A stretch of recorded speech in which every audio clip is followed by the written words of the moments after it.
welcome everyone to an exciting episode of Two Bar Connections of your hosts, Jesse and James. What's going on, everybody? what is going on indeed. So, for today's episode, we have some more details on the Switch 2 and about how Nintendo is going to be robbing you blind even before we factor in tariffs. We also have Sony also joining in on the price gouging fun with them increasing prices for certain select regions in the world.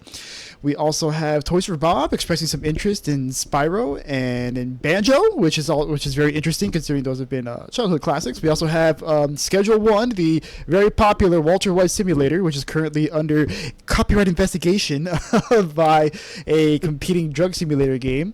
We also have a new reveal for Marathon, which was recently revealed as an extraction shooter.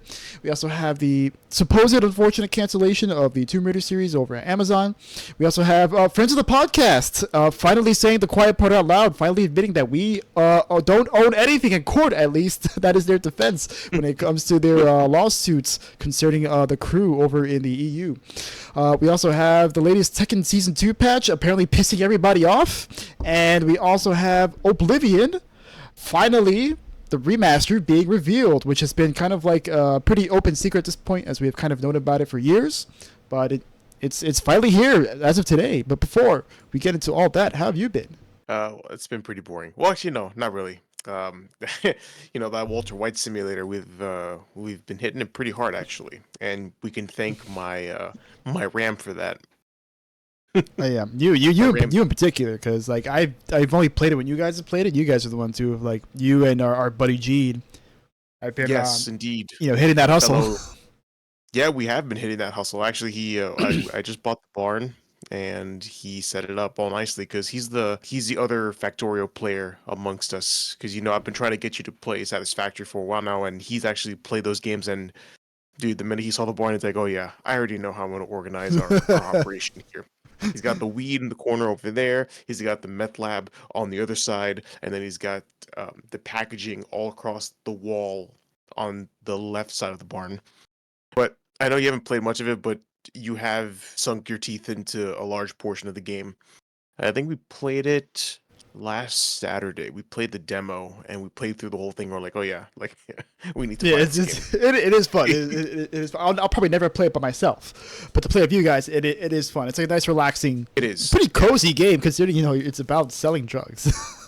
Yeah, it is. You would think it'd be a bit more like tense. I'd be like, oh, this is gonna be like some GTA shit. Like, no, it's actually pretty chill.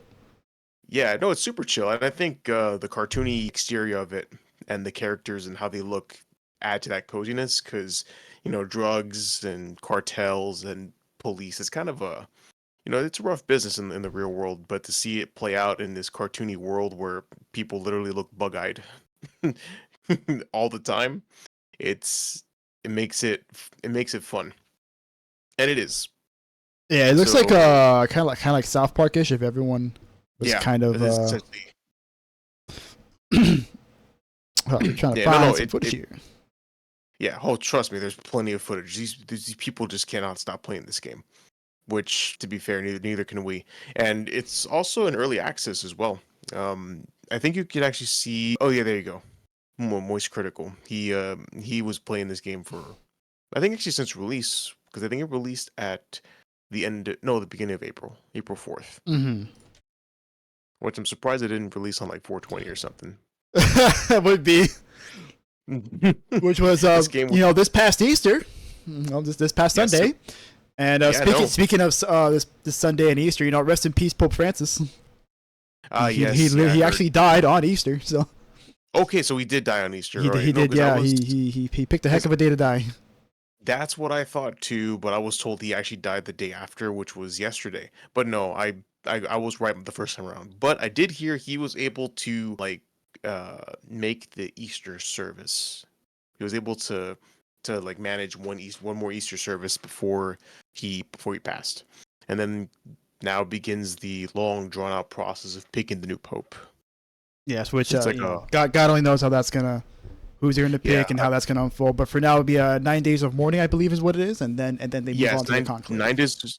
Yeah, 9 days of mourning, and then they're going to go to the conclave, and I think the proper procedure is 14 days. Now, I don't know if that includes the 9 days of mourning, but I do know that the the conclave actually will shut themselves in, and they will not leave until they elect a new pope.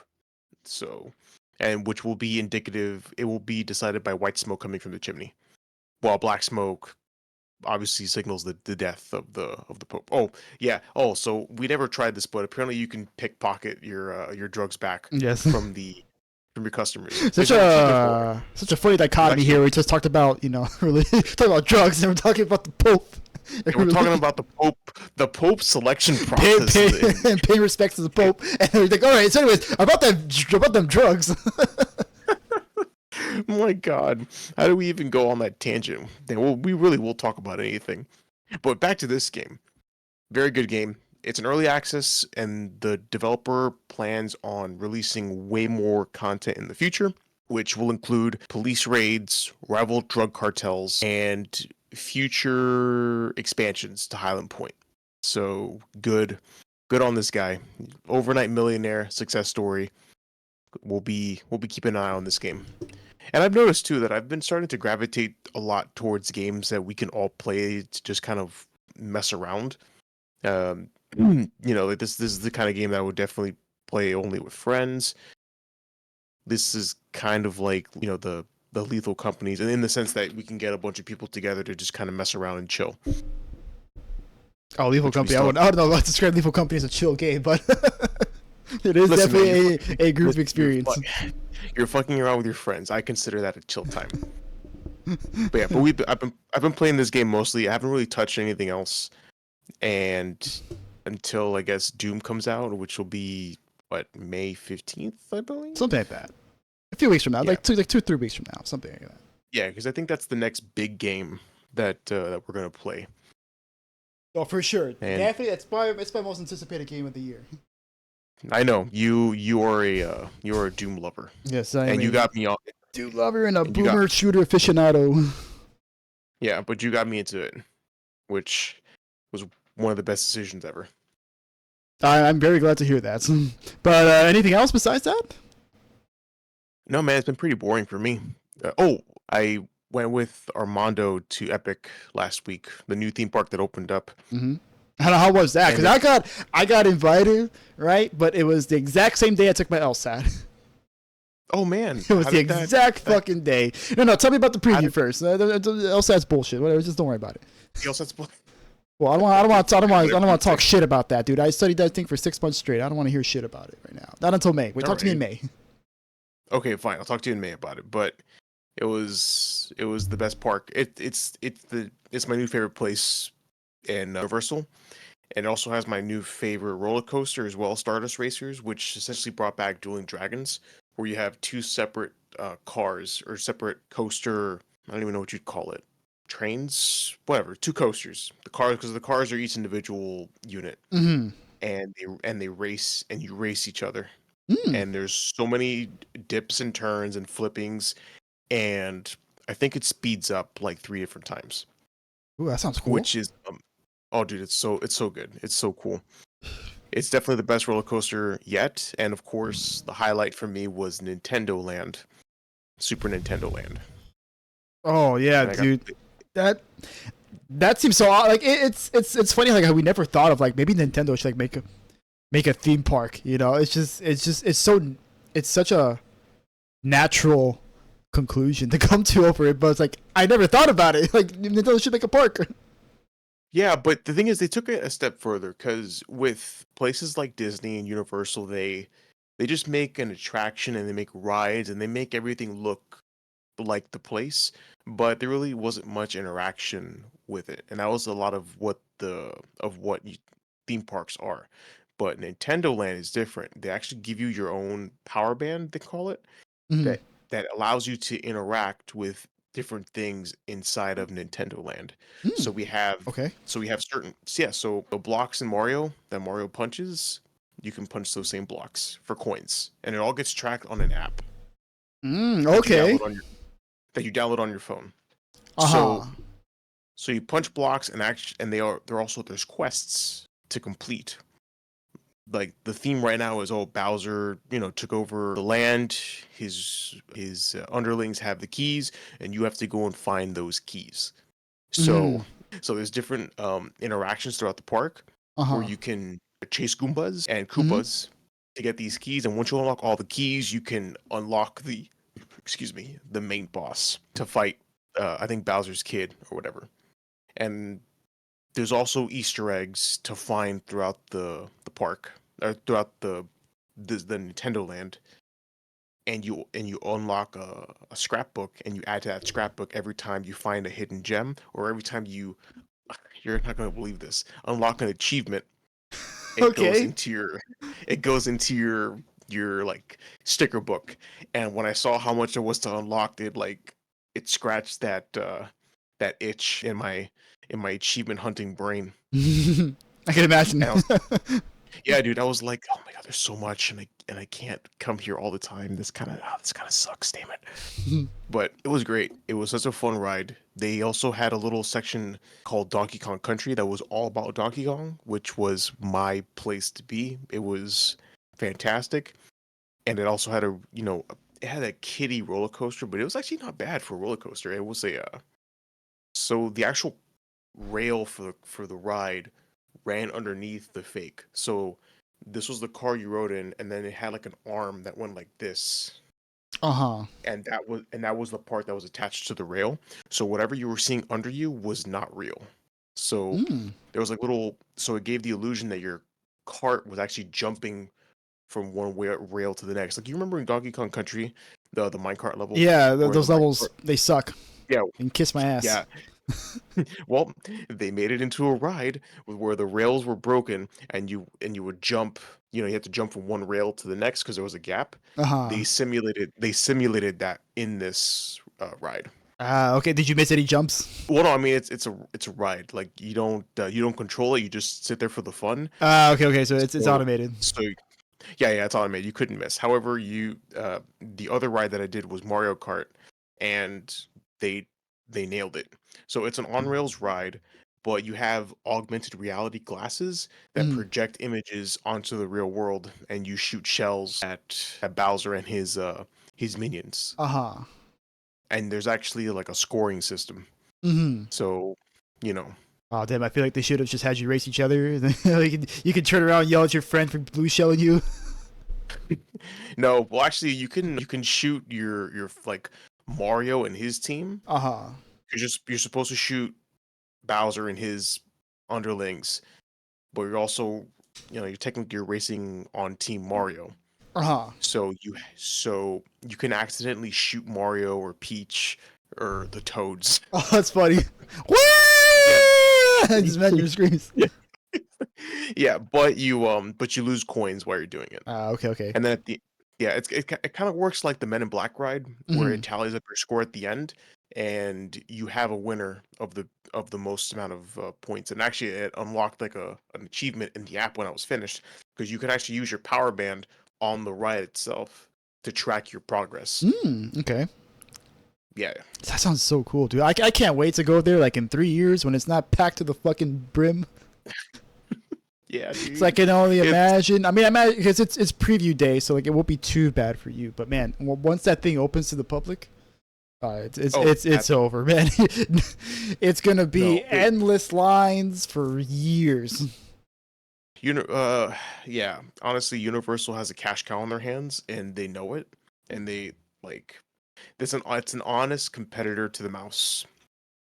It really is. Cause dude, like, Disney, um they it's mostly marketed towards kids, very little to adults, but dude, Uh huh. Nintendo has been around forever, dude. So you have people of all ages that are gonna run toward the park. Yeah, a lot longer And than Disney. Nintendo's been around. yeah, longer than Disney. They Exactly. could go back to And the not only freaking like 1800s, I think. yep, yeah, they do, but I think they only started making games in the Yeah, when did Donkey Kong come out? in the 70s, they In did arcade eight. games. Yeah, yeah. 70s, So early 80s, they started doing arcade games. yeah, yeah. I mean, yeah, like technically, yeah, Nintendo's been around for longer, but for what they're known for now, it started in the 70s. I forgot what Nintendo was before they became focused on like Trading electronics, cards. trading cards. That's what it They were was. trading card. company.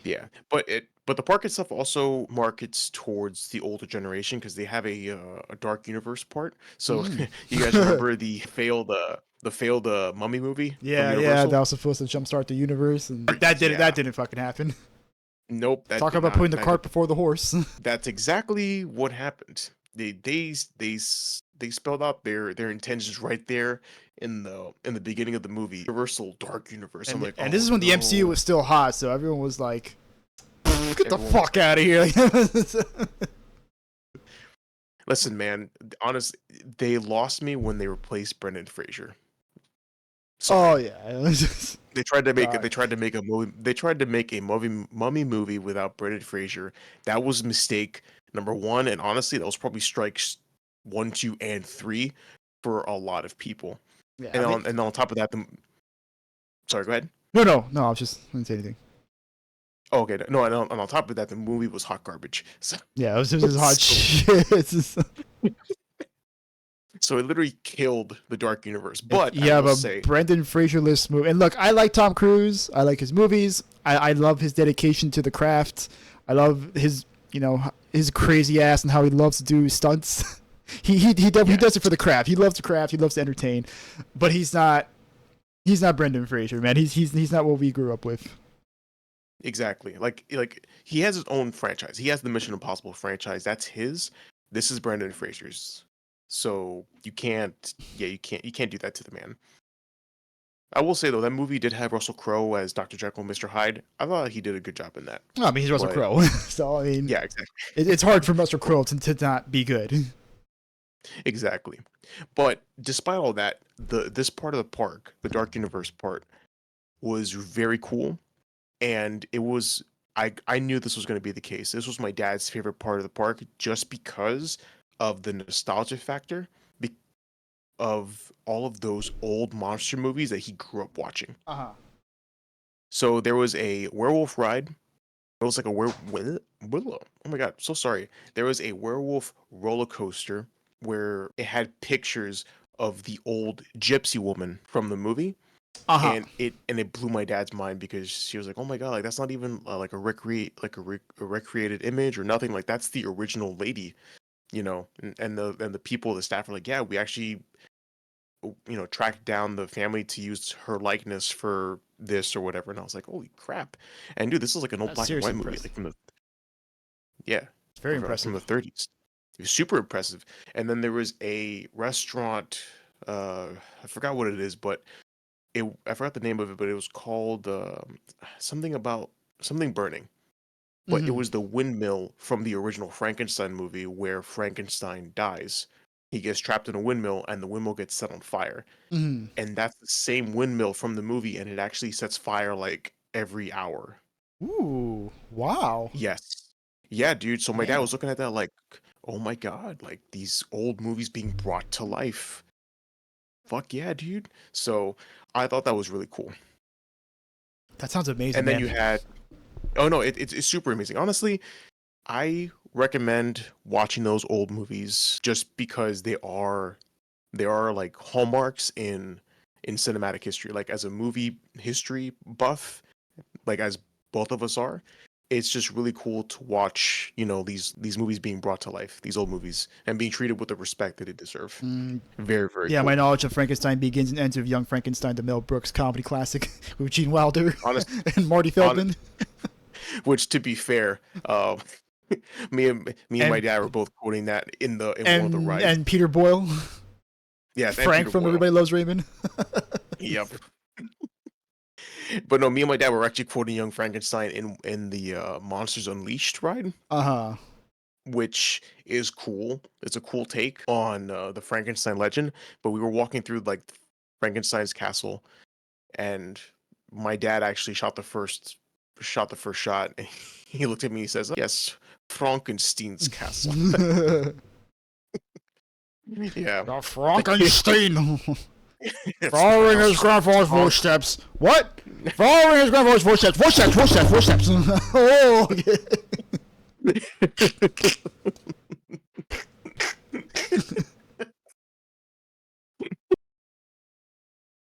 Oh my god, that's a classic movie. I actually think of that movie more than I do the old, like the original Frankenstein. But but it was super cool. Honestly, you should get out there, and also if you can, bring your parents and your brother. He'll appreciate the hell out of those movies. Oh, my brother definitely will appreciate That, it. He's become a yeah, massive cinephile in the past few years. Massive great. cinephile, dude. He watches a movie like every day, I feel. Welcome to the club, baby. We'd love to have him. And then of course you have the Harry Potter part of the park, Yeah. which of course that's always going to slay. We Yeah. didn't get to ride the main ride in that place because they were still working on it, Hmm. so we missed out on that. But no worries. We honestly felt bad because we weren't able to go with my sister. Oh, And okay. Harry Potter's like or Harry Potter's our thing. So Hmm. we're actually glad that we didn't ride it because she would have been upset.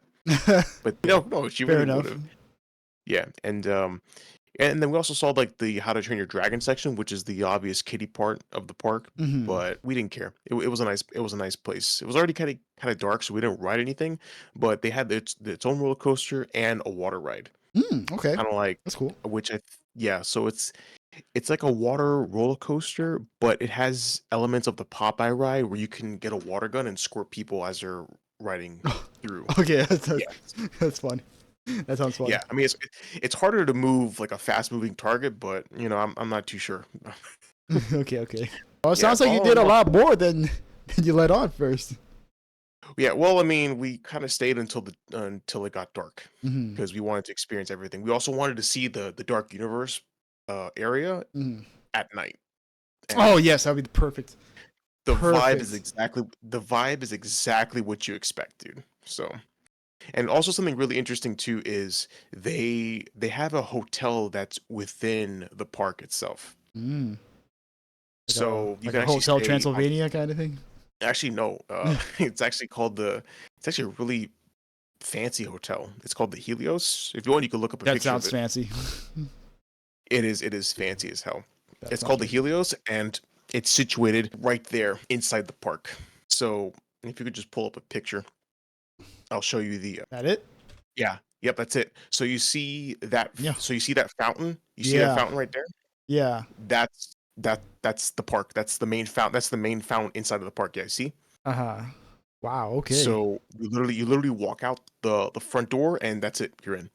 Of course, you have to have you know you have to pay for the reservation, and then you also have to pay for the ticket. But you essentially get to stay inside the hotel, and depending on what room you paid for, you actually can have a view of the park outside of your of your hotel room That window. sounds dope. I mean, if you can afford it. Yeah, well, I've been running numbers, and it's actually not as expensive as one might think. Hmm. Actually, might Okay. maybe. Yeah, so because I'm a big fan of Halloween Horror Nights, so usually around that time, the Universal offers vacation packages, which will include a ticket to Halloween Horror Nights, plus a ticket to the parks, plus your hotel room. Like they give you a bundle deal and shit Ooh. like that. Okay. That sounds exciting. Yes. Yeah, yeah. So usually what we do is we stay at the Royal Pacific, but we crunch the numbers, and so far it's actually cheaper to stay there than to do what we normally do for now. And that's a rudimentary analysis. I have to do a deep dive. I have to do my Excel sheet with my sister and plan the thing for Okay. real. So sweet. But dude, a rough calculation so far has the Helios winning out. Okay. That's cool, man. That's Yeah, real dude, and cool. this was for Halloween weekend. So we'll see what happens, man. We'll see what happens. Yeah, we'll see. But We'll see what happens. yeah, but you really need to get out there if you can. You will you will like the Nintendo land I'll have a to. lot. Yes, I'll have to add to the list. Need to go to Nintendo Land. Need to go to that Dark Universe place. And whenever I go to Japan, I'm going to that Monster Hunter Universal. Wait, they have a Monster Hunter? Yes, they have a Monster Hunter theme park there. They've had it there for like a decade at this point because Monster Hunter is fucking huge in Japan. Really, color me shocked. That's amazing, dude. I would love to go. So please, as a new Monster Hunter fan, let me go. Okay. But yeah, that's how it's been for me. How have you been? Oh man, we've been kind of going at this for a while, so I'm gonna go through it. 'Cause, man, a lot of shit's happened to me. So I saw Disturbed on Friday. They were in town. Oh, So, oh shit, that's right. and they were How was that? amazing, dude. David Draymond sounds exactly the fucking same. Like it's Good. amazing how this man has been able to preserve his vocals over the past 25 years. So yeah, he was absolutely amazing. The band was, of course, amazing. Before that, they had Nothing More headlined for them, and they also had Daughtry also headlined for them, which is very interesting. I haven't heard Daughtry in like fucking years, and he's playing all this new shit. I'm like, what the fuck is this? And then it's just like, it's not over. I'm like, oh, okay, I know that one. Yeah, I don't know what the fuck this other shit is. Play more of that, right? It's like I recognize that, and of course, like Disturbed, you know, they played pretty much the entirety of The Sickness because it's the 25th anniversary for The Sickness when it came out. So they played pretty much the entirety of the album, and then they also played some greatest hits. They played for like 2.5 hours. Like the whole concert was like 4 hours. It was super long, but it was great. Of course, my ears were like ringing by the end of it, but it was very well worth it. We got pretty good seats. I mean, it was kind of high up, but it was only like $20. And you know what? It was a good concert all around. They had the guy, you know, the mascot. Yes. His name is the guy. Like in the middle, like I forgot which song it was. It was like towards the middle, but they had like an inflatable of the guy like actually like come up in the middle of the performance. It was really cool to see. Oh, nice, bro. Dude, that guy is so iconic. And then they also did I haven't seen the music videos in a while, but like in one music video, I think no, I can't remember right now, but like in one of the music videos, like they have Draymond like wheeled down into like a wheelchair, and they did that live, where he gets wheeled over to like the electric chair, and then he has him get executed, and then you know the song begins. I forget which song it was, but it was really cool. Like it was just great all around. Like I haven't heard Disturbed in like fucking years. The only thing I'm a little disappointed by is they didn't play Prayer, which was their second album. But like it's a great song. It's the first Disturbed song I ever heard. It's my favorite personally. So like I was so disappointed when they never played it. Now outside of that, of course, like I said, I took the LSAT. Don't fucking talk to me about it. I don't want to say shit about the LSAT. I have not gotten my results, so we'll have to wait. We have not gotten the results. So I don't want to think about shit. Mom's the word. Don't worry. And then as far as gaming goes, I've been a very busybody with gaming, man, because I played, I'm not gonna have any footage here to show, but I did play Super Mario Sunshine, you know, on my educational software. So I educated myself on the in GameCube. Yes. On the GameCube that I lent you all those years ago. Yes. That I put next to my computer right here. And I played, so I played through the whole game. Really fun game. Like I can totally see why so many people who grew up with it like loved it so much. It's pretty much Mario 64, but with a water jetpack. The only thing is, like, I kind of wish they did more with Flood. Like, you don't really do all that much with it. I was hoping like it would be a lot more, a bigger part of the game. Like, you get like these extra nozzles and stuff, like the rocket nozzle, the booster nozzle, whatever, the one that actually run like Sonic, and like you use it for like one secret level, and like that's pretty much it. And then there's the rocket one, which you use it for the boss fight at the end of the game, and then you use it like in the last level. I forgot what it was called, like Mount Corona, which that section was great. I love that. Like if the whole game was that would have been awesome, man. But like, it was mostly like just using the hover jet, the hover jet around, and every once in a while like you use the nozzle to like clean shit up. So I do kind of wish they did a little bit more with it, but still, really fun game. I really thoroughly enjoyed it. And then after that, I hopped on to another other Nintendo game, which would be Metroid Dread. Oh, cool. So this is for the Switch. I actually borrowed this from Winston. I had it for like a while, like ever since we went to Seattle back in September, but I just never got around to playing it. And it's really fun, man. I've actually never played I never finished a 2D Metroid but for this one, I still haven't finished it yet, but I'm probably the furthest I've ever been in any 2D Metroid ever, because I've only ever played Metroid Prime, which is a fucking amazing game, by the way. Like one of the greatest games of all time. Second best GameCube game in my book. Like, just behind Resident Evil 4, for obvious reasons, because Resident Evil 4 is the greatest game of all time. Dang. Okay. And yeah, no, this is really fun. It feels really good to play. Samus is like super mobile. Like right from the get go, she can mantle up on walls, wall jump away. Like that's all like just unlocked from the beginning. And like the big thing about this game is that the reason why it's called Dread is because actually you're gonna see it right here is that there's these enemies called the Emmys, and these guys are pretty much like invincible and they'll pretty much grab you and like one shot you unless you do like a parry, which has a super strict, like almost impossible window to do it. And like it's kind of like these like stealth sections that you have to do throughout the game. Okay. They kind of suck ass. Yeah, like I fucking hate them actually. Cause like I was just about to ask. yeah, no, it sucks. It's awful. It really brings the game down, unfortunately. And like, there's a part of the game like where they get deactivated by a character in the story. I'm like, oh, thank fuck. Like, it's so great, but like, it's ass because like the respawns, like they always like respawn like the most inconvenient spot, like every single fucking time. They're way faster than you, so like eventually like they will catch up to you, like if you don't like find cover and like use the cloaking device that you earn, or like you don't like use your verticality to get up to places. But the worst part of it like is that like the respawning above them is just absolutely terrible, and it's like it's complete trial and error because like you can try going for the parry, but like it's impossible. Like you're just not gonna get it. It's impossibly strict. So you just die. Challenge. And that's pretty much it. Like you just gotta keep doing it over and over again. And like Metro games are all about exploration, right? But these motherfuckers bring it to a screeching halt, where you're just like, okay, well, I guess I just have to like cautiously go through, this area, or just like run for my life as I awkwardly run from like the ME zone, which is like where they reside. They can't leave the area that they're in. You just awkwardly like leave the ME zone, and then okay, now I can start exploring again. It's like, oh no, I have to go back to the ME zone to get to the other side because now I have this item that I need, and it just sucks. I hate it. But still, the game overall is great. Samus control is great. Of course, exploring around is always fun to do. Finding secrets, using the new tools that you have to open up new areas. Like that formula is just, it's unbeatable. Like they can do it for like 100 years, and it'll never get old. The boss fights are also awesome. I fucking love the boss fights. Let me see if I can find like a boss fight here real quick. It's really quick. Oh, perfect. Yes, this one's probably one of the better ones so far. So this is like one of the boss fights. Kraid, he's a classic enemy from the Metroid games. Yeah, it's really cool. It's like a 2-part battle where like at first he's like tied, he's tethered to the wall over there. So like he kind of like struggles to hit you. So he like throws like these bones at you that you gotta like shoot out. And then eventually like during stage 2, he actually breaks out of it and like knocks it down. So you gotta like get down to like his belly, and you gotta like shoot him in the belly over and over again until eventually like there's a magnetic wall here that starts up that you can climb up, and then you start shooting him in the head. And it's a really cool fight. Yeah, so you get up here. Oh, he fell down.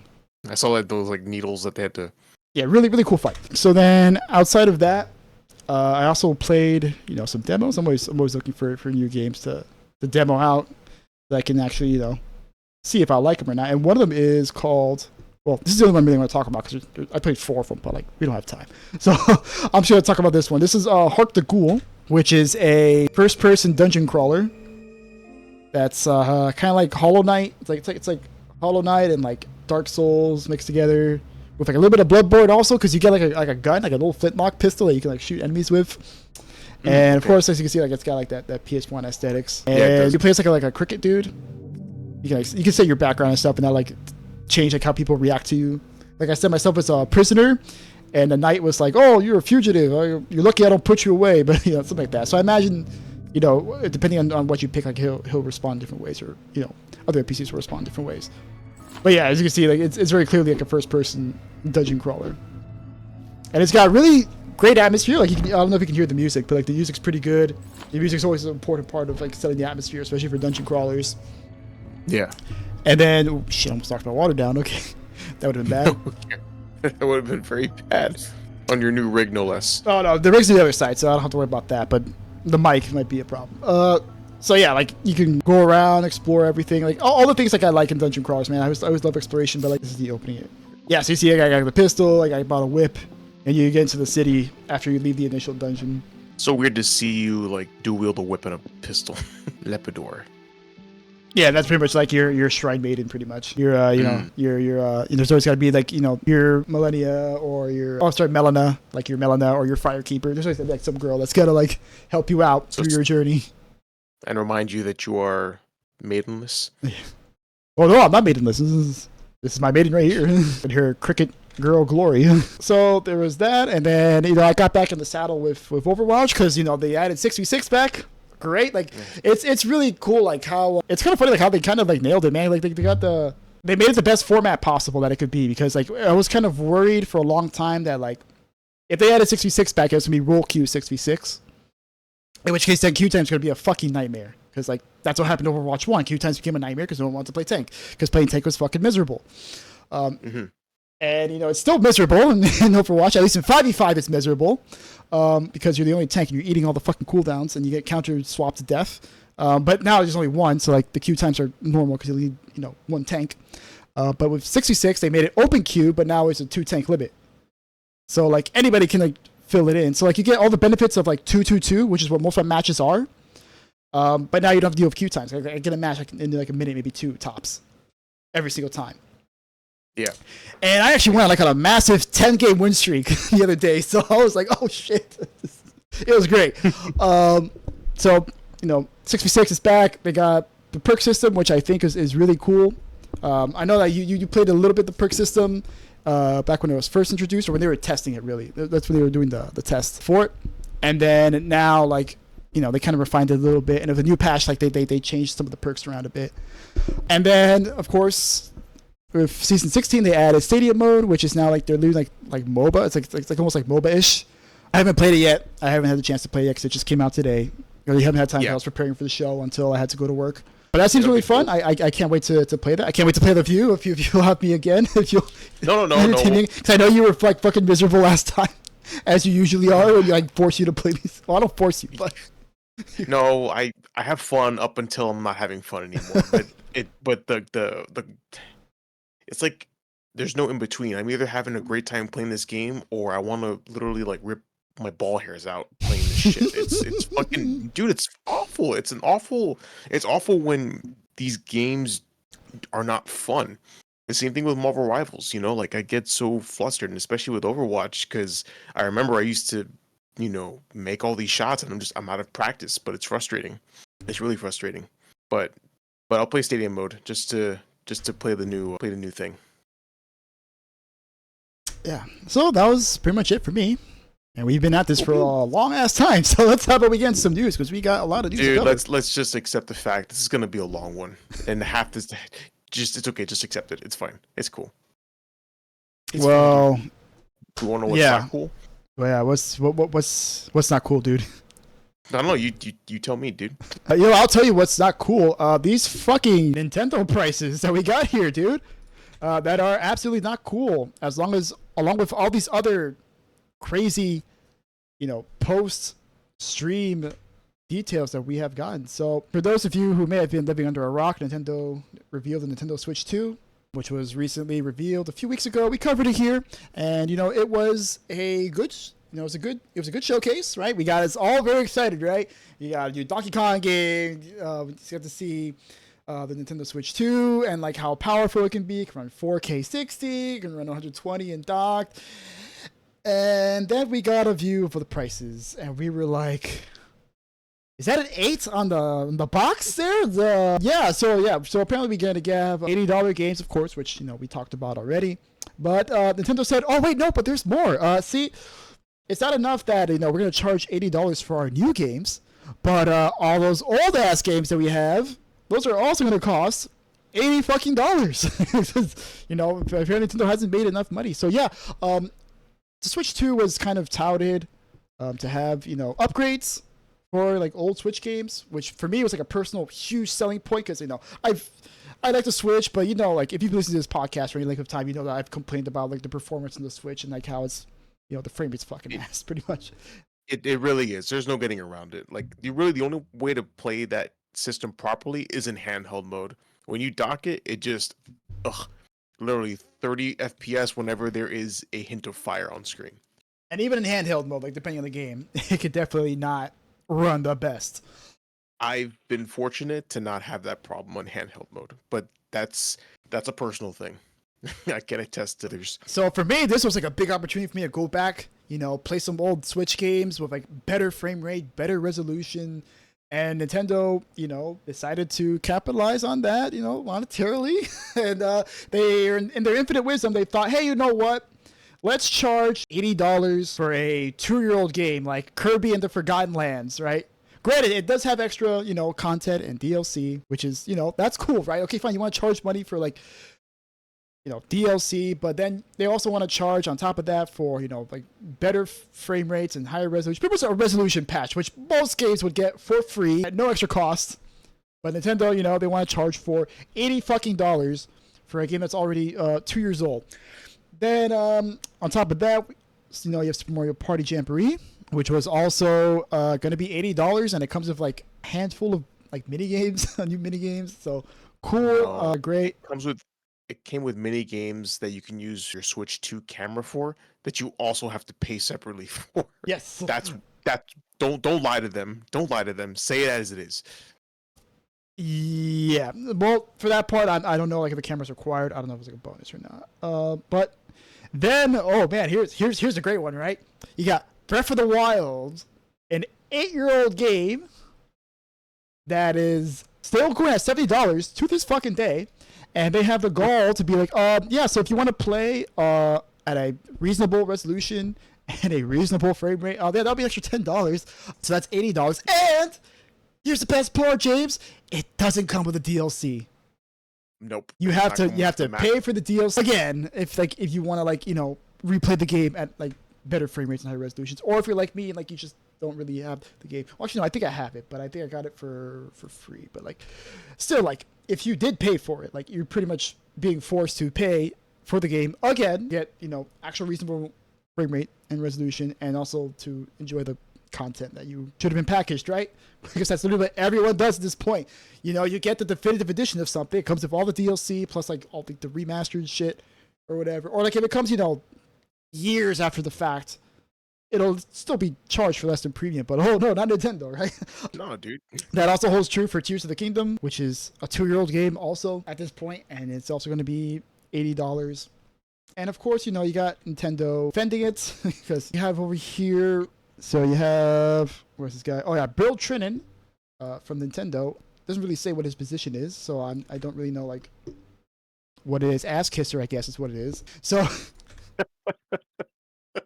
so he's gone on record defending the Switch 2 prices, saying, well, people will get to learn more about the game. He's talking about Mario Kart 8 more specifically. I'm sorry, Mario Kart, World 9, which is the latest Mario Kart game. He says people will get to learn more about the game, and I think that as they start to learn more about that game, they're going to be pretty excited about the content that's offered there.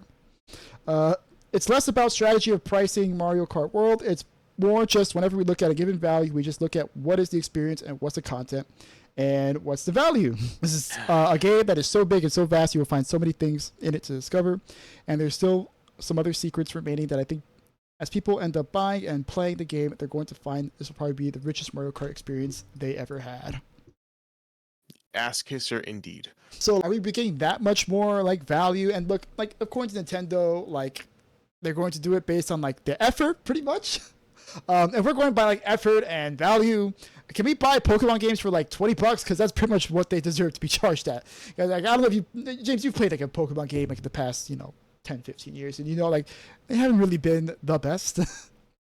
Well, remember, I played Sword and Shield. That was the last one that I played. I haven't played Scarlet and Violet, which I hear were dismal games performance-wise. I don't know about their like content and how they are as Pokemon games, but the performance alone deserves. Oh my Jesus! Yes. It looks like a Five Nights at Freddy's animatronic. According to Nintendo, this was worth $70. This was $70 at launch, I'm pretty sure. This was $70? This was $70.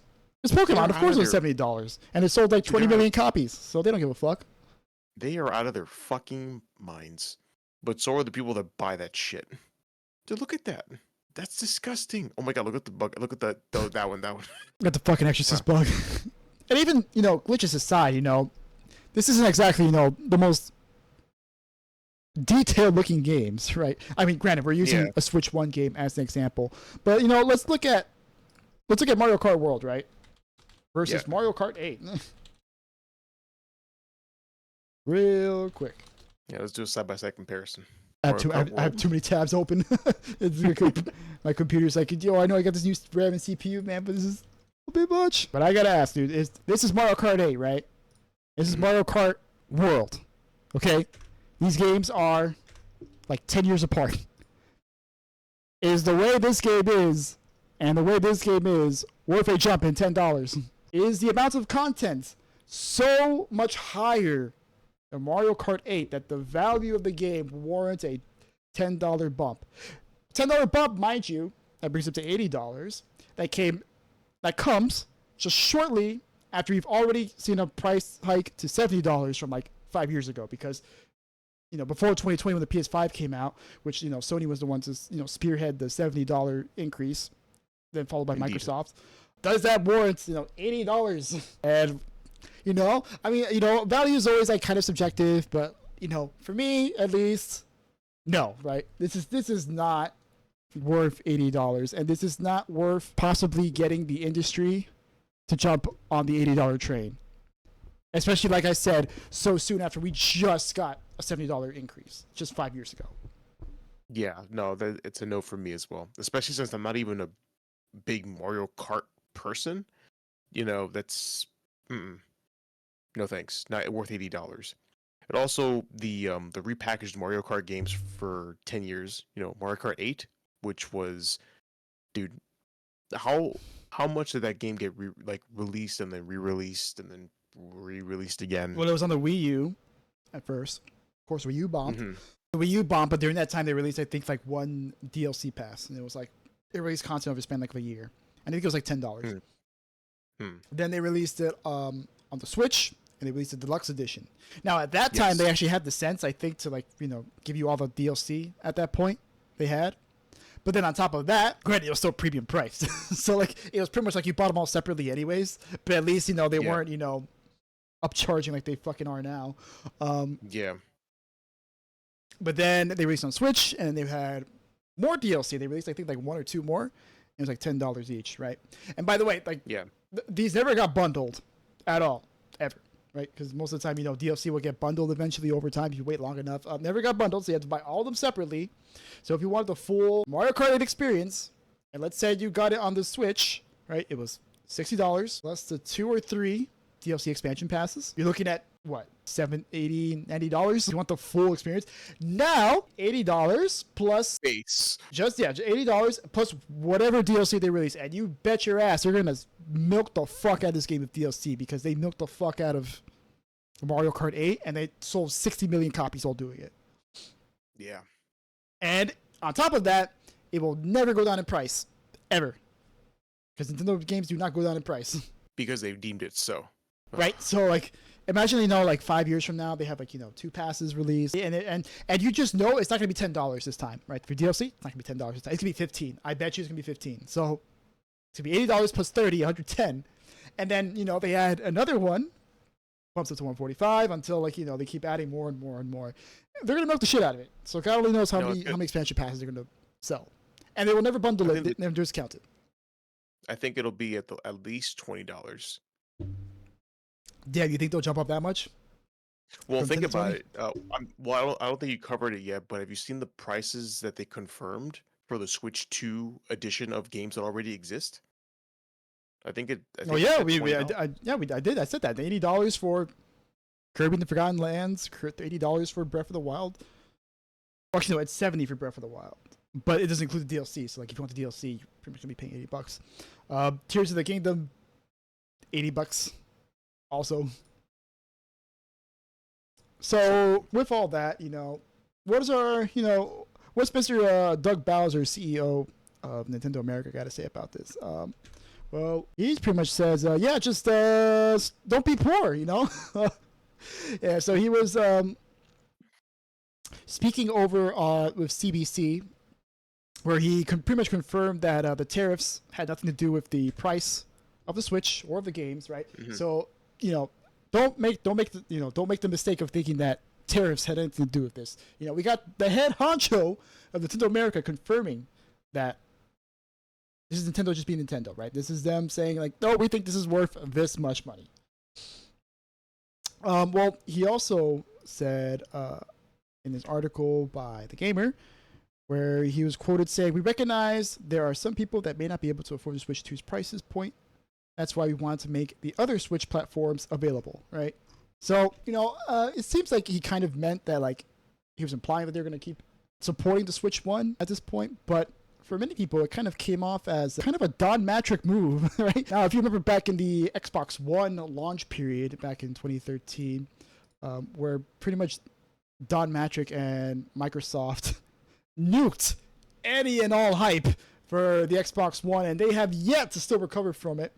Yep. But it was, a string of PR disaster to PR disaster, right? There was, reports about it being, it's going to be an always online console. It was going to have DRM that was going to require like key cards. It was going to require, 24-hour check-ins, all this crazy shit. Like, and it's going to be like all the Kinect was going to scan your room and like spy on you and stuff and all this crazy shit, right? Yeah. And and Microsoft was kind of like whole hum like, so is this true that like, you're going to be doing this? Like, like, but then you have, after they actually did the actual reveal, Don Matrix had a, conversation with Geoff Keighley, and this is pretty much what he had to say about people who had problems with the Xbox One. And how it links games and entertainment, the functionality of the box, some of the advantages that you get of having a box that is designed to use an online state. So that, to me, is a future-proof choice, and I think people could have arguably gone the other way if we didn't do it, and fortunately we have a product for people who aren't able to get some form of connectivity. It's called Xbox 360. Right. So stick with 360. That's your message. If you don't, like it. If you have zero access, so man. it's Geoff kind of caught him slipping there, of course, and that was an infamous quote that pretty much tainted the entirety of the Xbox One. No, it did, which was shocking as hell because essentially Microsoft owned the console war with the 360. Like that was it. Like they literally went into that battle into the next gen with the upper hand. And bro, talking about getting shot in the foot, dude, they shot themselves with a freaking double barrel in both feet twice when they made that comment. Twice. Like, dude, it was mind blowing. Like, you don't have internet? Do you guys not have internet? That generation of consoles was fucking insane. that reveal season period that they were like marketing the consoles to us, and then Sony was just pulling a Lord Gavin where they just won by doing nothing. Yep. They just sat back and just did nothing, and they won. I want that Sony back, but Yeah, no, probably not gonna get that back anytime soon, especially now with Microsoft pretty much leaving the console. Not ever. But yeah, so Nintendo had this moment, and man, it was really telling. Like it's always kind of been implicit, but they're really coming out now, embracing that villain arc. I mean, they were always. I mean, I wouldn't say they were the bad guys, but they definitely weren't the good guys. They had the IPs that we've had since childhood. So, ooh, damn. Good job. Oh, you heard that? Excuse me. Yeah. Damn. Okay. But now they're pretty like out in the open. All of them are. Like they're really just showing their contempt that they have for the consumer. But I digress. Yeah. So like this doesn't even factor in like the trade war that our president has he's decided to engage in, pretty much blaming blanket tariffs across the world to try and do God knows what. I can't even pretend to begin to understand what is happening or what he is doing, just because he seems to be changing plans every day. But now we have these tariffs coming in shortly after the reveal, and Nintendo was like, "Oh shit, okay, let's pull the pause on these pre-orders." Right. So on April 4th, they were announcing that they had to delay it. It was supposed to go up on the 9th. And these tariffs also had even the ESA also nervous about it. So IGN actually did an interview with an Aubrey Quinn, who is a spokesperson for the ESA, the Entertainment Software Association. And she also had, concerns about, how these tariffs are going to affect not just gaming, but everyone in general. But of course, she's within the gaming space, so she can only truly, be an ambassador for that industry. But she is here quoted saying, "We really are at this point just watching and trying not to have a knee-jerk reactions because we don't think that what President Trump announced this week is the end of the story. But what was announced this week and tariff as outlined, we do expect the tariffs will have a real and detrimental impact on the industry and the hundreds of millions of Americans who love to play video games. And so our goal is to work with the administration, to work with other elected officials, to try and find a solution that doesn't damage U.S. industries, U.S. business, but also American gamers and families." And, then she went on to say, like, like there's been conversations going on, like they've been trying to, find solutions, but it's been kind of hard because Trump pretty much brought in like a whole new cabinet. So, all their old connections are pretty much gone at this point. So, but she says, no, there's progress being made. There's conversations going on. Yes. Who knows what there is to make of that? Yeah, well, I mean, there is some light at the end of the tunnel. So the blanket tariffs were in place. However, a lot of countries, Japan included, have reached out to engage in, like you said, to engage in talks. And I believe as of right now, the only country that has tariffs in effect is China. As you know, the famous, I believe it's 145, No, 145%. he bumped it up to like 200 something. Oh shit! Well then, which is not ideal. Pero, just simply because that's where they manufacture the switches. But they are. Okay, I'll let you finish before I add to that. Yeah, but in any case, they are engaging in trade talks with a bunch of countries. Japan is included as one of them, and they are getting close to a trade deal, at least in terms of U.S.-Japan relations, according to the news articles that I read. But they were, I just perused over the headlines for these stories. Mm-hmm. Yeah. So it's like, going off your point with China, manufacturing the switches, they do manufacture a significant portion of the switches, but actually, during 2016, during the first Trump election, Trump tried to kind of do some tariff shit way back when also, and Nintendo, in anticipation of this, actually moved a lot of their manufacturing costs from China over to Vietnam. So in anticipation of that, so like they kind of did that to kind of circumvent it, but nobody expected Trump to just be like, all right, oh, y'all get a tariff, you get a tariff, you get a tariff, you get a tariff, you get a tariff, right? Which really, threw a wrench in a lot of things. Now, apparently there have been discussions over in Vietnam. I don't remember if there has been a deal struck or not with Vietnam. I think it has been. I think yes. So, like I said, so far the only country that still has the high tariffs in place is China. Literally every other country on the planet, even the random island with the penguins, is in talks with President Trump. Oh, that's right, the penguins. Those damn penguins cheating Americans out of their trades. So interesting enough, actually, I read up on that, and the reason why is because a lot of there's I don't know if there's like some fishermen that use it as an international trading post to try and avoid paying taxes. Okay. So Trump taxed the island to stop, essentially, like he's doing blankets to stop the kind of circumvention that Nintendo did by moving their production over to Vietnam. Okay. So that's why. But I'm not gonna lie, when you first told me that, I was like, what the fuck? It just sounds funny. Okay, it makes sense, but it just sounds funny. Yeah, but yeah. So as of right now, they're also in talks with Vietnam because Vietnam actually, ironically enough, they've become a very capitalistic country, which is hilarious considering that we went to war over their communism and then they just got rid of it like after we left. So so they'll be so they'll be manufacturing in Vietnam still. I mean, the factory's already there. You might as well just use them. Yeah, but well, we don't have I don't have an article on it, but I did hear that pretty much for the time being, Vietnam's going to be like the only country that's going to be manufacturing and shipping out switches for the time being. So, I mean, good luck to the Vietnamese, those poor little 8-year-old kids in sweatshops. Hopefully, their hands can work fast enough to keep up with demand. Faster.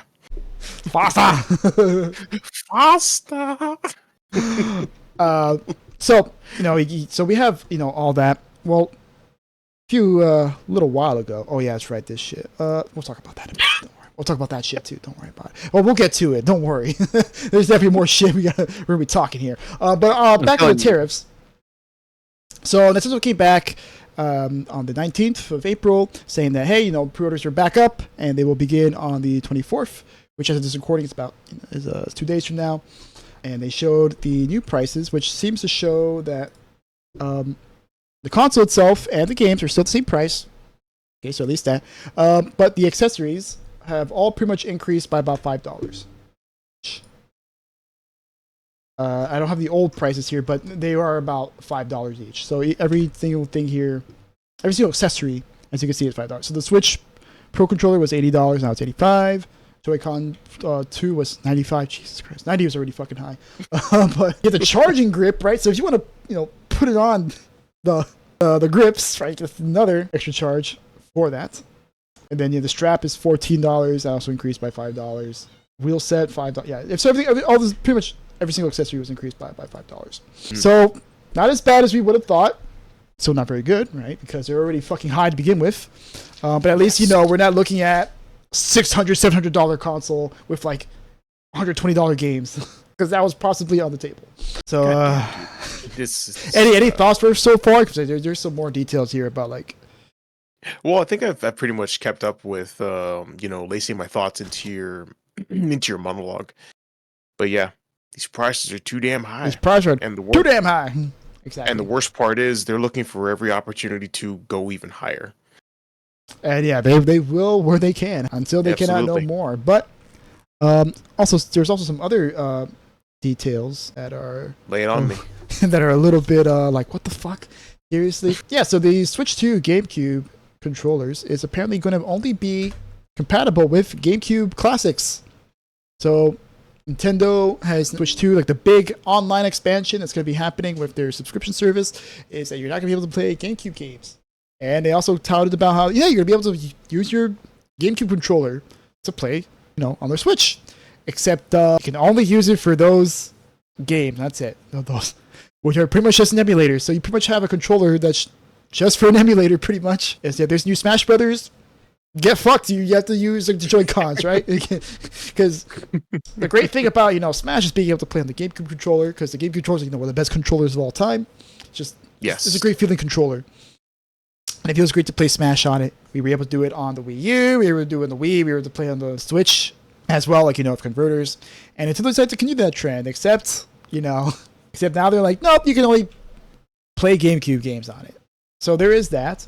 And then there's also the fact that, some games are not even going to have, the fucking game on there. Oh, yes. So this won't affect Nintendo first-party games, according to Nintendo, as can be seen here. So that is, good that, the enhancements aren't being locked behind, downloads. But there is the game keys, which don't really have an article on it, but essentially how the game keys work, right? Excuse me. Is that you have, of course, the physical version of the game, but it doesn't actually have the game data. It specifically says on the cover it does not possess the game data. So you have to plug it into your Switch 2, and then you have to download the game from online. It's essentially how it's just what it says it is. It's a game key. So luckily though, you can give it to your friend. The data's already on the game, so you can give it to your friend, or you can sell it or whatever. But what happens one day when Nintendo decides to shut down the Nintendo service, right? Because they will do that, right? They did it with the Wii Virtual Console. They did it with the Wii U store. They did it with the Nintendo DS eShop, right? All those services are gone, along with all the content and games that were on it. So kind of begs the question: what the hell's going to happen? When you eventually close it down, and little 10-year-old Timmy who wasn't born when the Switch 2 was out wants to play this cool old game that his dad used to play. He wants to play Bravely Default. What if he's a budding JRPG fan? He wants to play Bravely Default if it's HD remaster. Well, sorry, Timmy, get fucked, right? Oh, did your dad sell a copy to some kid on Craigslist, right? Get fucked. Also, selling secondhand games is illegal in the year 2070. We're arresting your father. Exactly. Take him to the Nintendo gulag. Yeah. So any other thoughts? No, it's just they're like I said, dude. They're just becoming villains for no fucking reason, or at least they're showing themselves to be overt villains now. They're comically villainous with all of these weird rules and stipulations and their prices. And that still blows my mind to this day. I made sure I read that 10 times to make sure I got it right, that they're charging $80 for digital download and then $90 for the physical copy of the game, except that the physical copy does not have any game data, just the key that will allow you to download the game from the Nintendo store. So you're basically paying $10 to download a game with extra steps involved. Why? Yeah. Because well, fuck you, that's why. Give me more money. To that, apparently that $90 figure was in euros, not in USD. Was what? Was in euros, not in USD. So games in US dollars will be 80. 80, They'll yeah, be yeah, 80, $80, whether it's a digital download or a physical card. Yeah, pretty much. Oh, okay. I mean, I'm still lost as to why even have a physical card if you could just download the game. Like Yeah, that's a waste of space. yeah, pretty much. Okay. All right. At least it's better than what I thought it was going to be, but I still think the physical card is useless. Like there's no, it literally has no purpose. Yeah, now of course, there's always that defense force that comes out and they'll be like, well, actually, if you take inflation into consideration and prices back in the, 90s, because games like in the 90s were like, prices fluctuated all over the place, especially around the Nintendo era. Like you can see like a picture's been going around where they show like all these old SNES prices. Like you have like Killer Instinct on SNES for like $80. You have Donkey Kong Country for like $70, and Nintendo's trying really fucking hard to like take us back to that, where like prices were just all over the fucking place, depending on like what game you were getting. But let's also remember that we're back in the 90s. We weren't on the cusp of a fucking global recession because we didn't have a man in office fluctuating the market and pretty much trying to manipulate it and being extremely volatile, right? So yeah, you see here like Killer Instinct like 87.98. Donkey Kong Country 79.48, right? You have all these like really high prices. Also, take into consideration back then, the purchasing power of the dollar was much stronger. People could actually afford homes, right? Let's remember that Nintendo products and video games in general, these are luxury products, right? And the luxury products has gone up, but so has fucking everything else at this point, right? People can barely afford food, right? Groceries have become extremely high at this point. Prices for houses, insane, especially here, right? We have homes that are like maybe like 300,000 at best, going for like $700, $150, $800,000, right? My home's worth like $750,000, I think, and like I have a nice house, but it's it's a pretty modest house, but apparently its value is like $750,000, and like that's an estimate. That's like it doesn't have like all like the recent renovations that we've done. That value would probably go up. We could probably charge like 800,000 if we wanted to. We could probably get away with it. Yes, you could. So yeah, let's remember those two things, right? Purchasing power in the 90s was way stronger. And, we're not on the verge of a fucking global recession. Also, when you purchase a game, you got, the box, you got the manual, and you got a cartridge that was probably more expensive to manufacture than what we do now, right? Because manufacture at this point has been like so streamlined for video games that it cannot possibly be that expensive to manufacture a cartridge. You also have digital sales to like offset the manufacturing costs as well. Like that's literally just pure profit. If you sell a digital game, it all goes to the person on the digital platform, right? When Nintendo sells a game on their eShop for $80, they see 100% of that $80.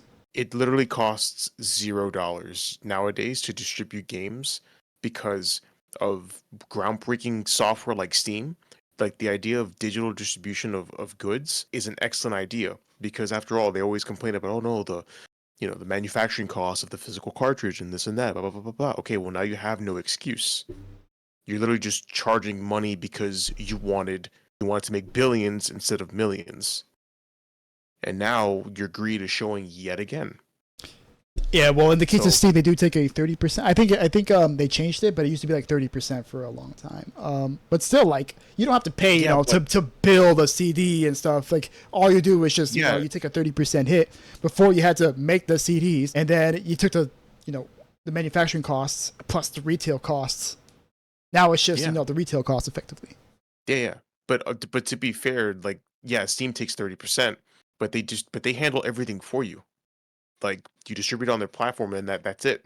They'll take care of everything else. You just advertise your game and you sell it, and you get access to a lot of support tools as a developer publishing on Steam, like as yourself. So yeah, it's 30%, but it's really not a big deal. Again, you're complaining that you're not making billions when you're still making millions of dollars, and that's stupid. Yeah, and I saw this really good video by this kind of mid-tier YouTube channel. I don't know if you know about it. It's called the Real Life Fake Wizard. He has some really good. Yeah, he's called the Real Life Fake Wizard. Oh my god, I like him already. Yeah, right. So he already has like videos about like ranting against like the Nintendo and Nintendo. Too many Switch. shills. Right. Yeah, he has several videos like discussing like why you shouldn't buy Nintendo products and like how the pricing behind it is just outrageous at this point. He also has counterpoints or whatever. And it's a really good video to watch there. But in one of these videos, I think it's the second one, he mentions and he shows with infographics and stuff from actual findings that he's had.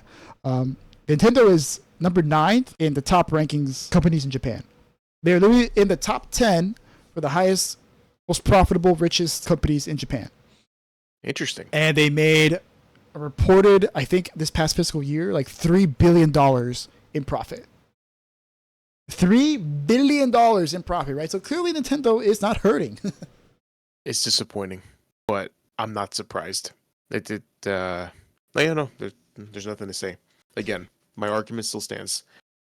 They're complaining that they're not making billions, but they're still making millions. Well, I mean, they are making billions, but you get what I'm trying to say. Mm-hmm. Yeah, no, I get what you're saying. They just need more and more and more and more, right? So, yeah, like you said, it's very disappointing because I was so looking forward to picking up a Switch 2, man. Yeah, dude, the hype was there. I literally watched that direct, ready to talk about it with you on the podcast, excited as hell. And then we saw the price, and that changed the entire tone of we were getting ready to freaking glaze this system. Yeah, I was really hard. I'm like, oh man, I can play Metroid Prime 4. This Donkey Kong game looks fucking sick. I can play Mario Kart, I can play all these old Switch games finally at a good frame rate and a good resolution, right? Oh, man, it's just fucking. But nah, fuck you. Give me money. Now it's what? Dude, I think I'm just gonna stick to my Switch one. And dude, they're also making money hand over fist from all the theme parks now. Like I just told you, Nintendo Land was the best part of Epic Universe. They have Nintendo Land over in fucking Tokyo. The one in California apparently is doing good also. Yeah. And the one over here is poised to do the exact same shit. And bro, they sold a water bottle, 32-ounce water bottle with Donkey Kong stickers on it for $46, and I bought it because that's theme park prices, man. Yeah, I know. Theme parks are like, fuck, I know you're ripping me off. I'm not gonna come back, so I guess it's not that bad. Yeah, I know. I'm not gonna come back anytime soon. You go in prepared to lose money. Yeah, I know. You go in there prepared to lose money, but dude, they're gonna make. They're making so much money. Why? Why? Whatever. Oh, Nintendo. Yeah. So definitely gonna be sticking to my Switch 1. I'm fine playing Metroid Dread. For all my other needs, I'll stick to my your GameCube that you loaned me. Yes, that is sitting here on my computer right now. Try to see if you can stream your GameCube onto the Steam Deck I gave you. Yeah. See how that works out. See how that works. All right, so the price gouging doesn't end here, dude. How about No, actually, how about you tell us some more? That other Japanese company.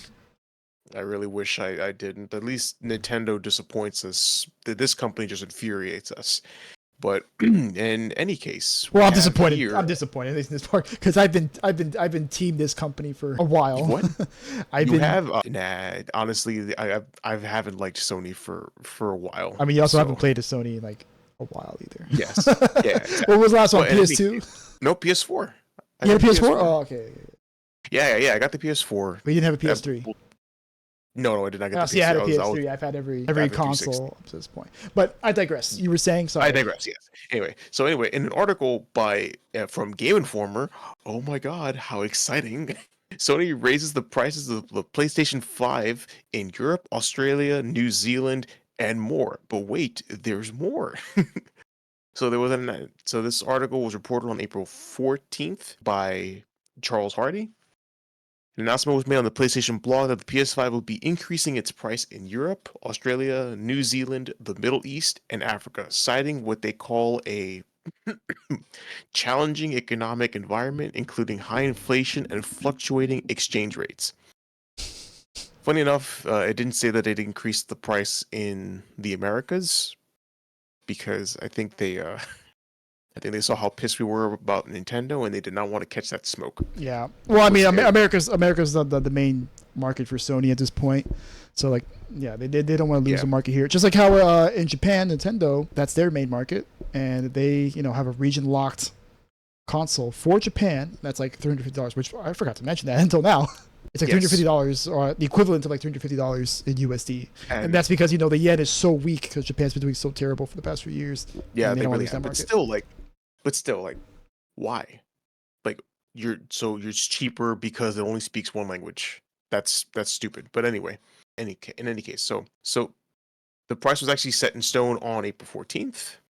So now we'll see. Now, while some regions will only see increased prices on the digital editions, others like Australia have price increases across the board. However, they have not increased the price of the PS5 Pro. Whew. Yeah. Yeah. It's funny because they were actually able to update their price everywhere but the Middle East and Africa. They said, nah, dude, you know what? Like, just call your local retailer, call your local GameStop Africa edition to get your price locked there, to get your price point. Okay. Interesting. Yeah, yeah, super, super weird. And here, I mean, it really just lists the prices. There really isn't anything else to give with that. So you have the PS5 Digital Edition in Europe, which did not change in price. It's still $500, or sorry, €500. Excuse me. Backtrack. In the UK, the PS5 Digital Edition went up to $430, which was originally $390. Australia has the standard PS5 with an Ultra HD Blu-ray disc, valued at Jesus Christ, Australian 830 Australian dollars, while the digital edition is 750 AUD. I know it's different. I'm rounding up the price because it's easier to speak. Yeah. New Zealand, Jesus, dude. New Zealand, it has the standard PS5 with the Ultra HD Blu-ray disc drive, which is, oh my god, $950, which is up from $900. And then of course the digital edition is 860, which is increased from 770. And weirdly enough, they're selling the disc drive attachment to the PS5 as a separate thing, and they've even they've actually decreased the price. Excuse me, they've decreased the price of this attachment in those same regions. So now it's €80, it's £70, and then 100 and God, dude, the currency in those countries, God, 125 Australian dollars and 140 New Zealand dollars. And of course, with the Trump tariffs going on, these high price tags are an even bigger state of flux. But, this is because whenever a president puts tariffs on the entire world, it really just throws the markets everywhere. Even the markets within those countries get out of whack. So, in any case, yep, that's pretty much it for that. PS5 price increase, more price increases. Any Yep. thoughts on this? Interesting how they only increase the digital versions of it. It's just like not even. It's to pretty much put the discless ones up in price. Yeah, I mean, Which is it's so weird because like isn't the point of a digital version supposed to be that's more affordable since it doesn't have this extra component? you see, that makes a lot of sense, and for that reason, I don't think they're doing it.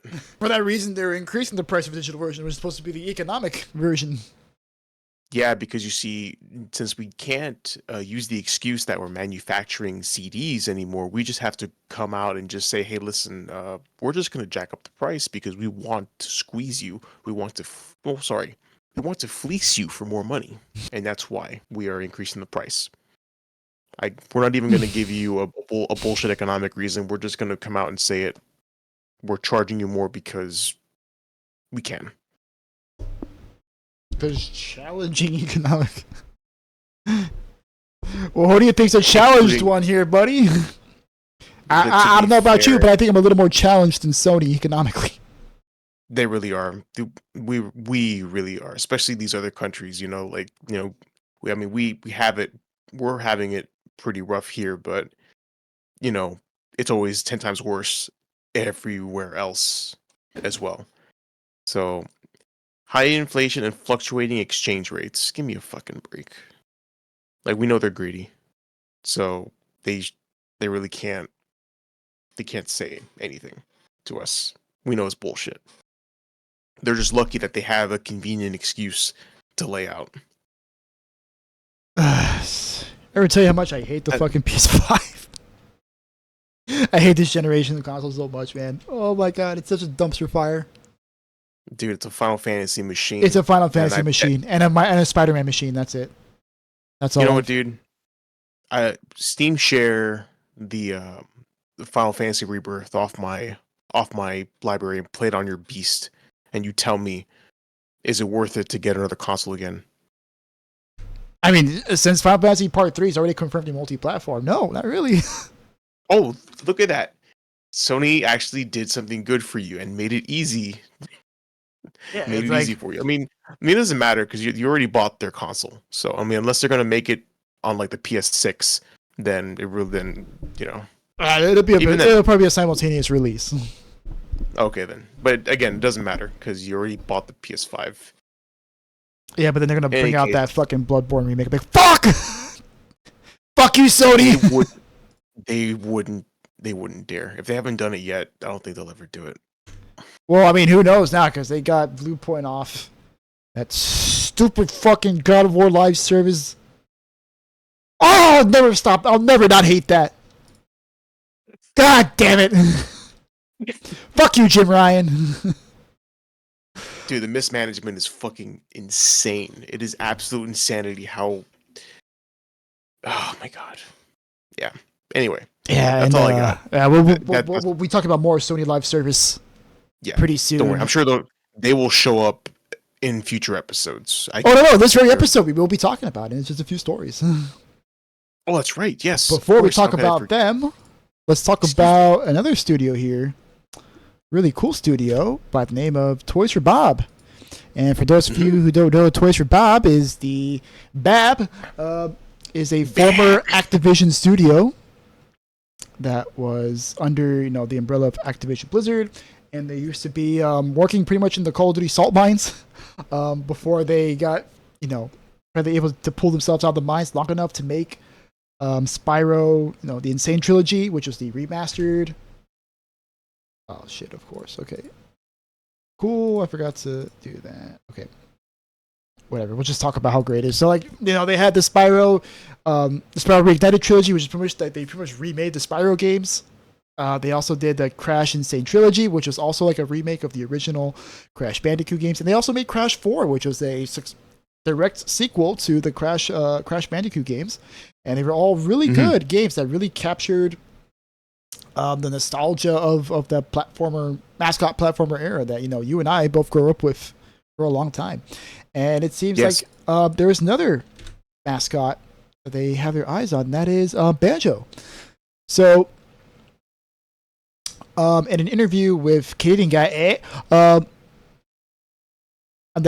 making a joke that says you call Canadian Guy studio head and creative director Paul Yan spoke about how he was really interested in working with Microsoft to work on Banjo, which specifically with Microsoft. Also, reminder that Toys for Bob was actually able to break free from Microsoft back when you were going layoff crazy.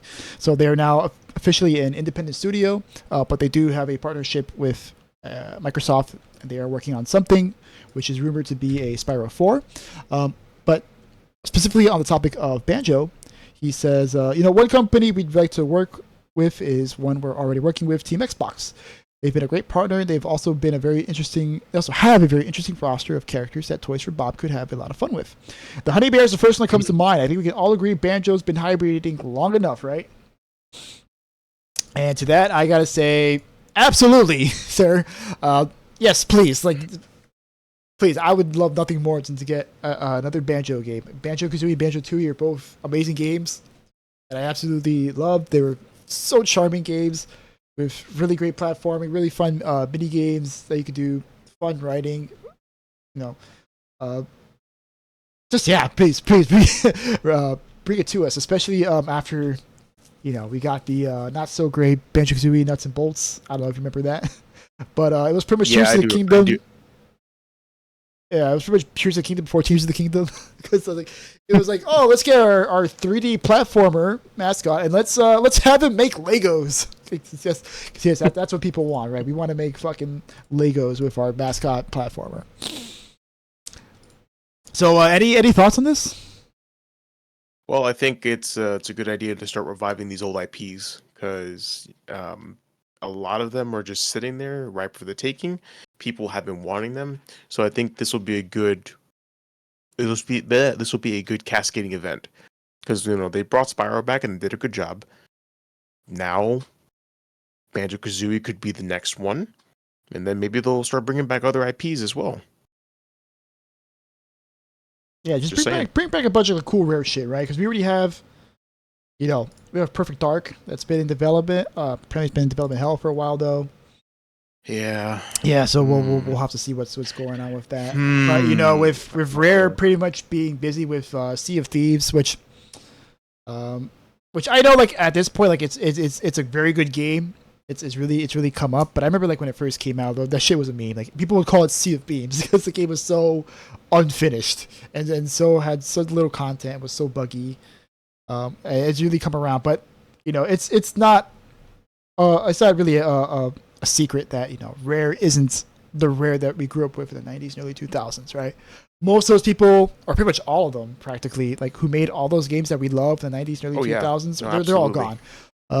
They went over to Playtonic, I think is what they were called, and then they made Ukulele, which was like a spiritual successor to Banjo Kazooie. It wasn't very good.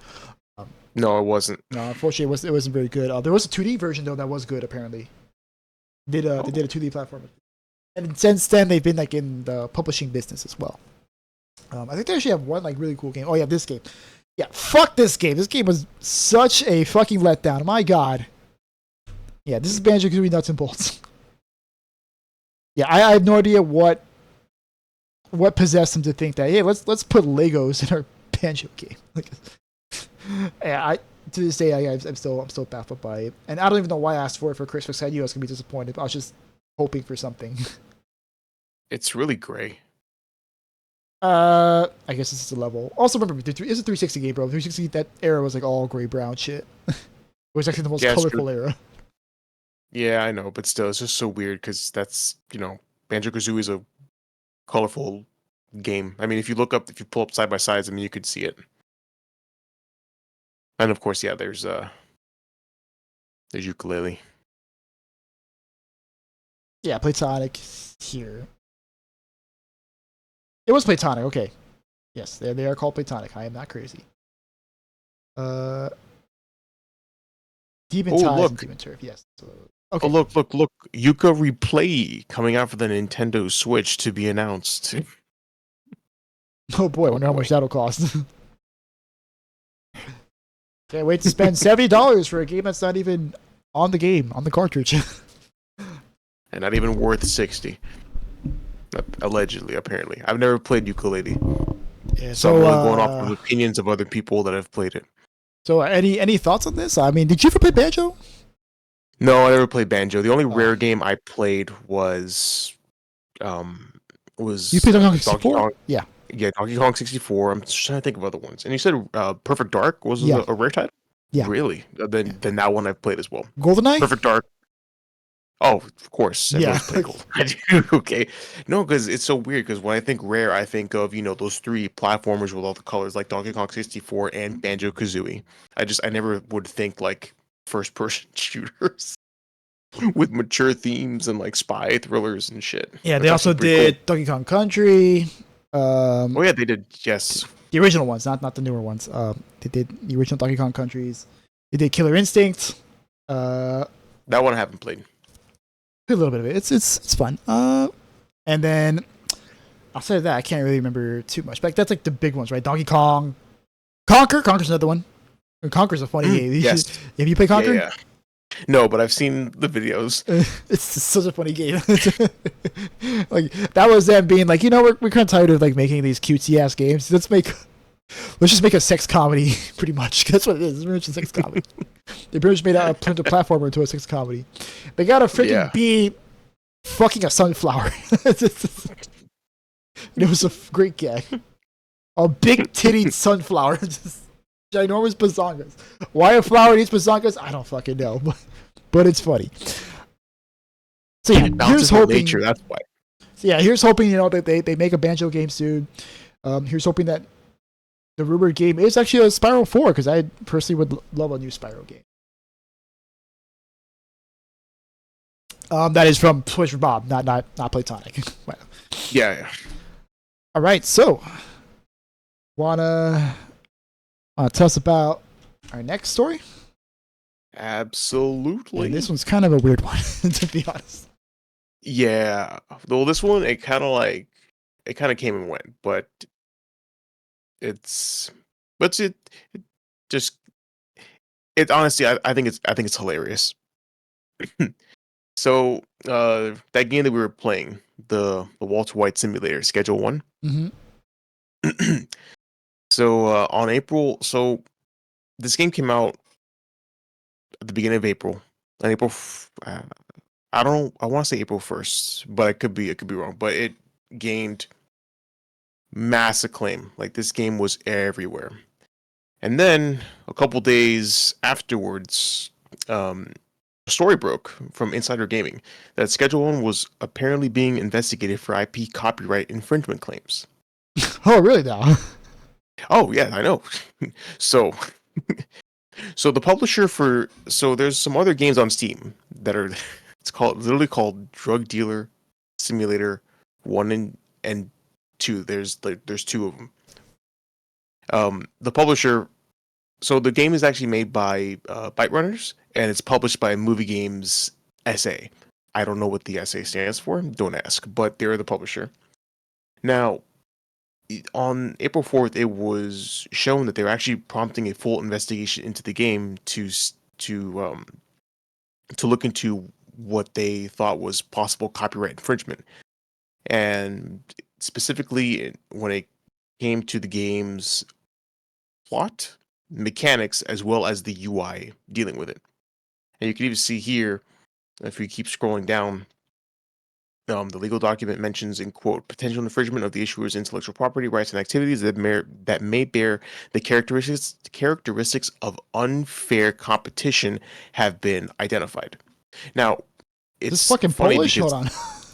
It's Polish. wait, I think it's in Polish. Polish? Fuck you mean Polish? Don't, And the I'm reading it in document, English. documents in Polish. Oh wait, Oh shoot! Oh, there I you didn't go. even click on that. There you go. Okay, no, shoot! I didn't even click on that. Uh, so that's the actual report that was submitted by the agency. But yeah, so elements of the game's plot, mechanics, as well as UI. The issuer will immediately inform about further actions related to the pursuit of claims regarding the infringement of the issuer's IP and the act of unfair competition in subsequent current reports.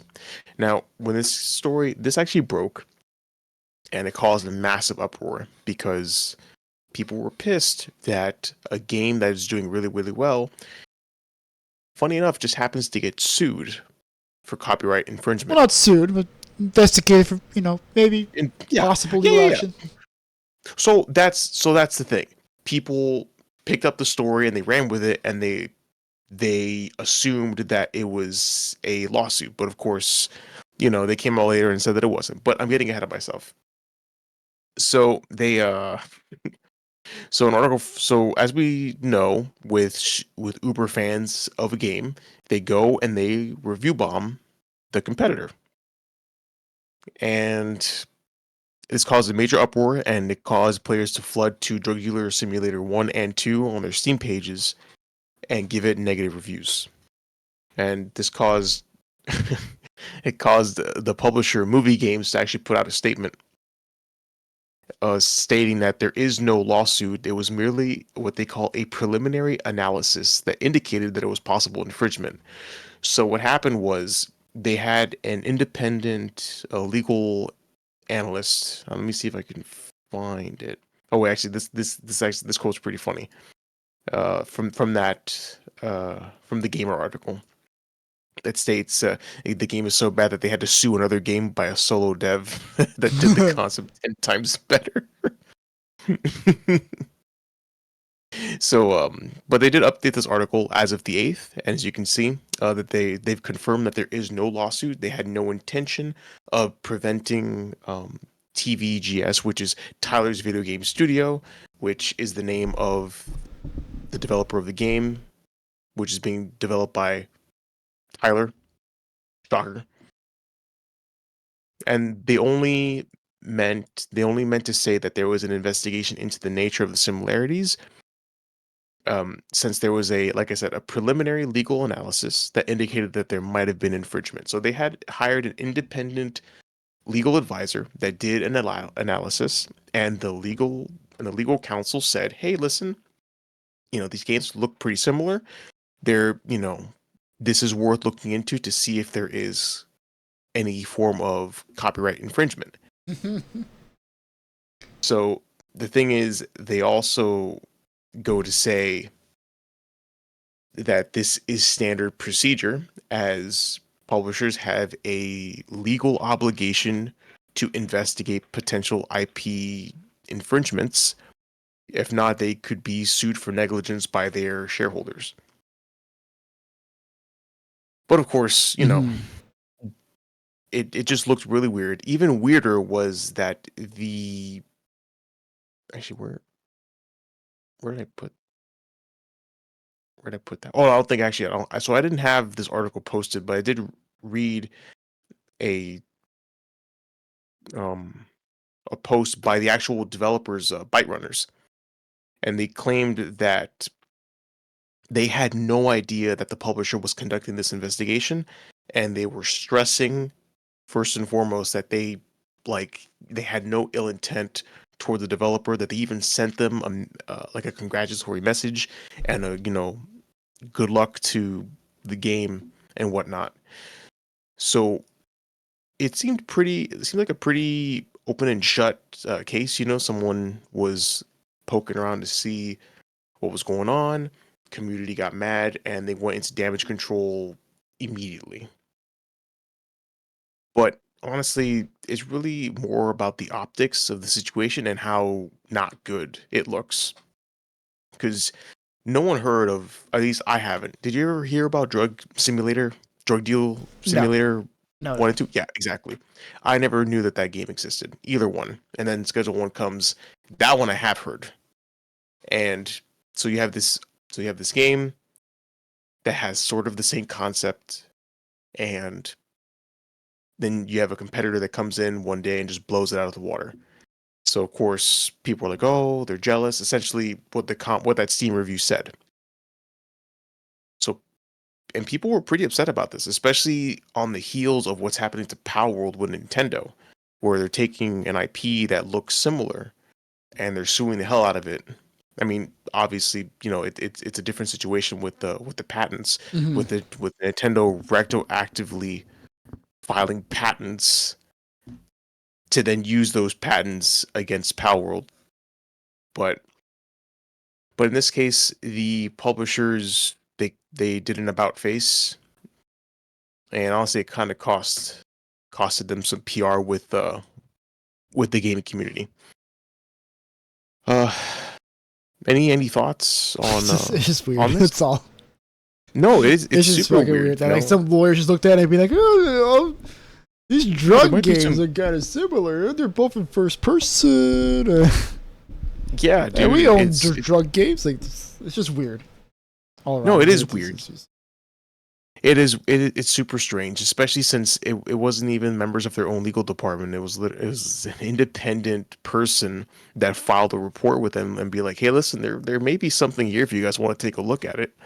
So, but I just think it's that dude's gonna get his ass chewed out. Hey, listen, man, that guy, as far as he's concerned, he did his job. He gave an honest report, and being an independent person, he doesn't have much say in it. He gave his honest opinion. It's just the lens of this. It falls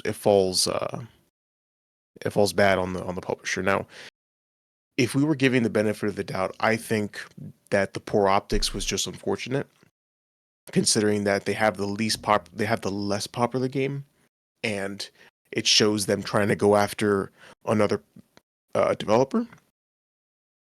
But at worst, it really does seem like they were trying to find something to nail them on, and they got their hand stuck in the they got their hand caught in the cookie jar by the community. So, which is kind of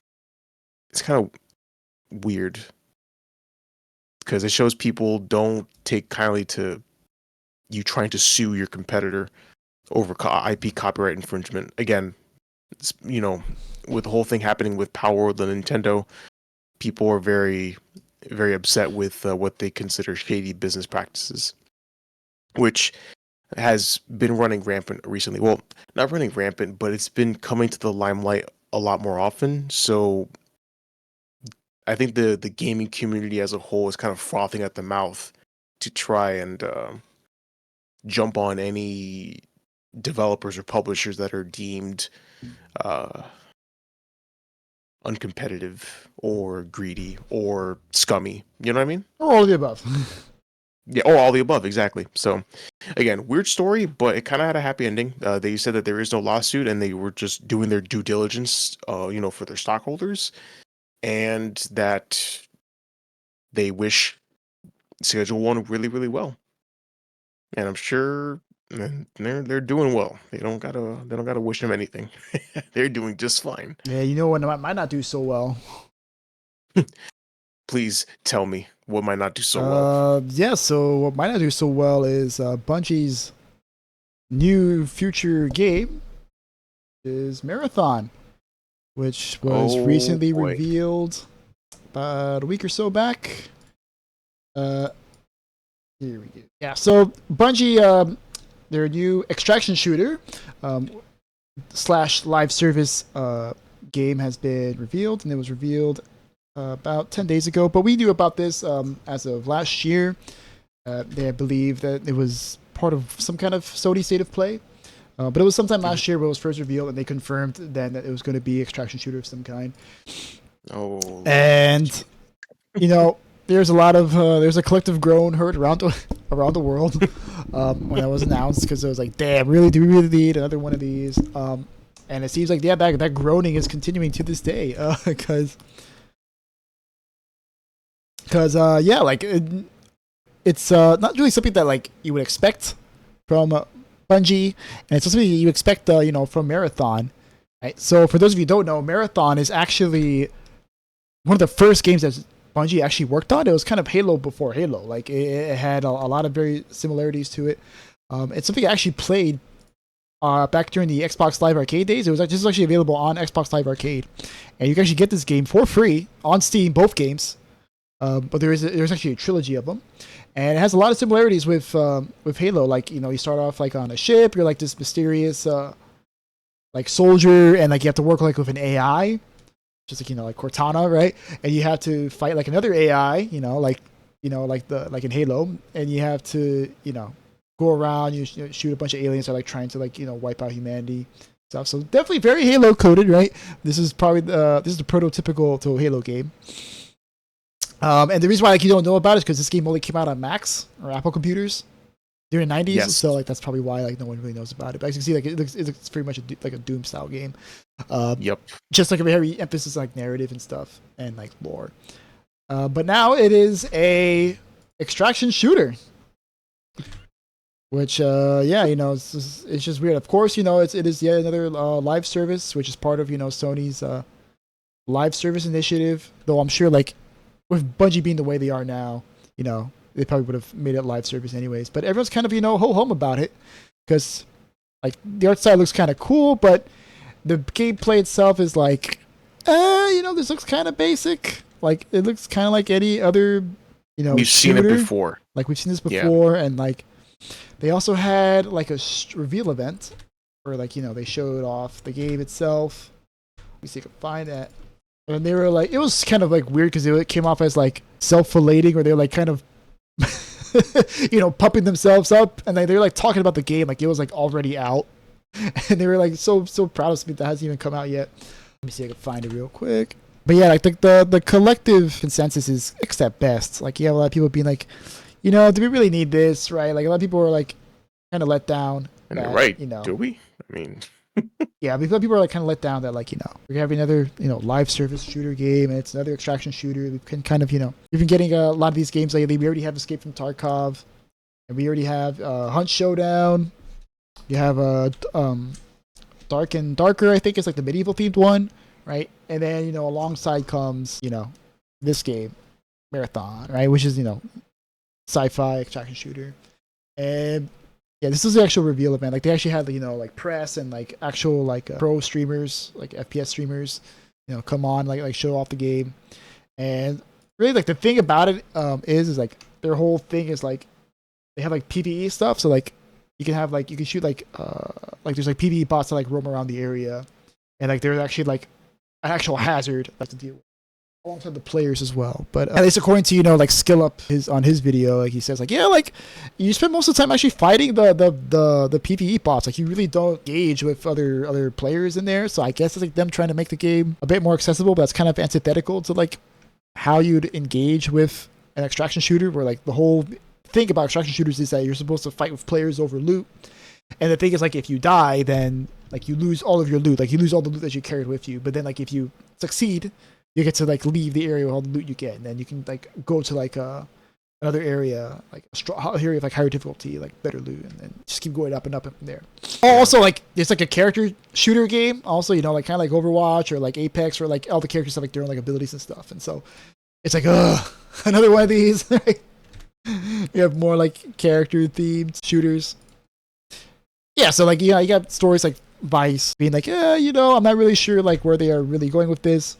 And when they were talking about the game, like they themselves didn't really seem like super confident on it. Like they were like, yeah, like we wanted to make this game, because we really like extraction shooters and we want to share that with the world and stuff. Come on, man! Seriously, you expect us to believe that?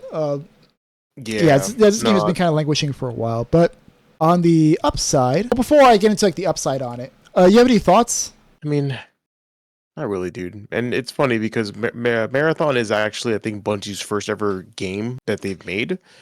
And it did come out on the Mac computers. And the game actually, so I didn't know this. I was watching Legendary Drops, the YouTube channel. Mm-hmm. He made a video on the Marathon, and he actually gave a little history tidbit about this game that it actually was so bugged it would wipe hard drives off the on the Macs that they were on. Jesus Christ. So they were beyond broken. And they were trying so damn hard to fix these games that they ended up making a deal with Microsoft to buy them. And then Microsoft was like, okay, yeah, sure. Like, we'll buy you on the condition that you make a game for us. And that game ended up being Halo. Oh, wow. Okay.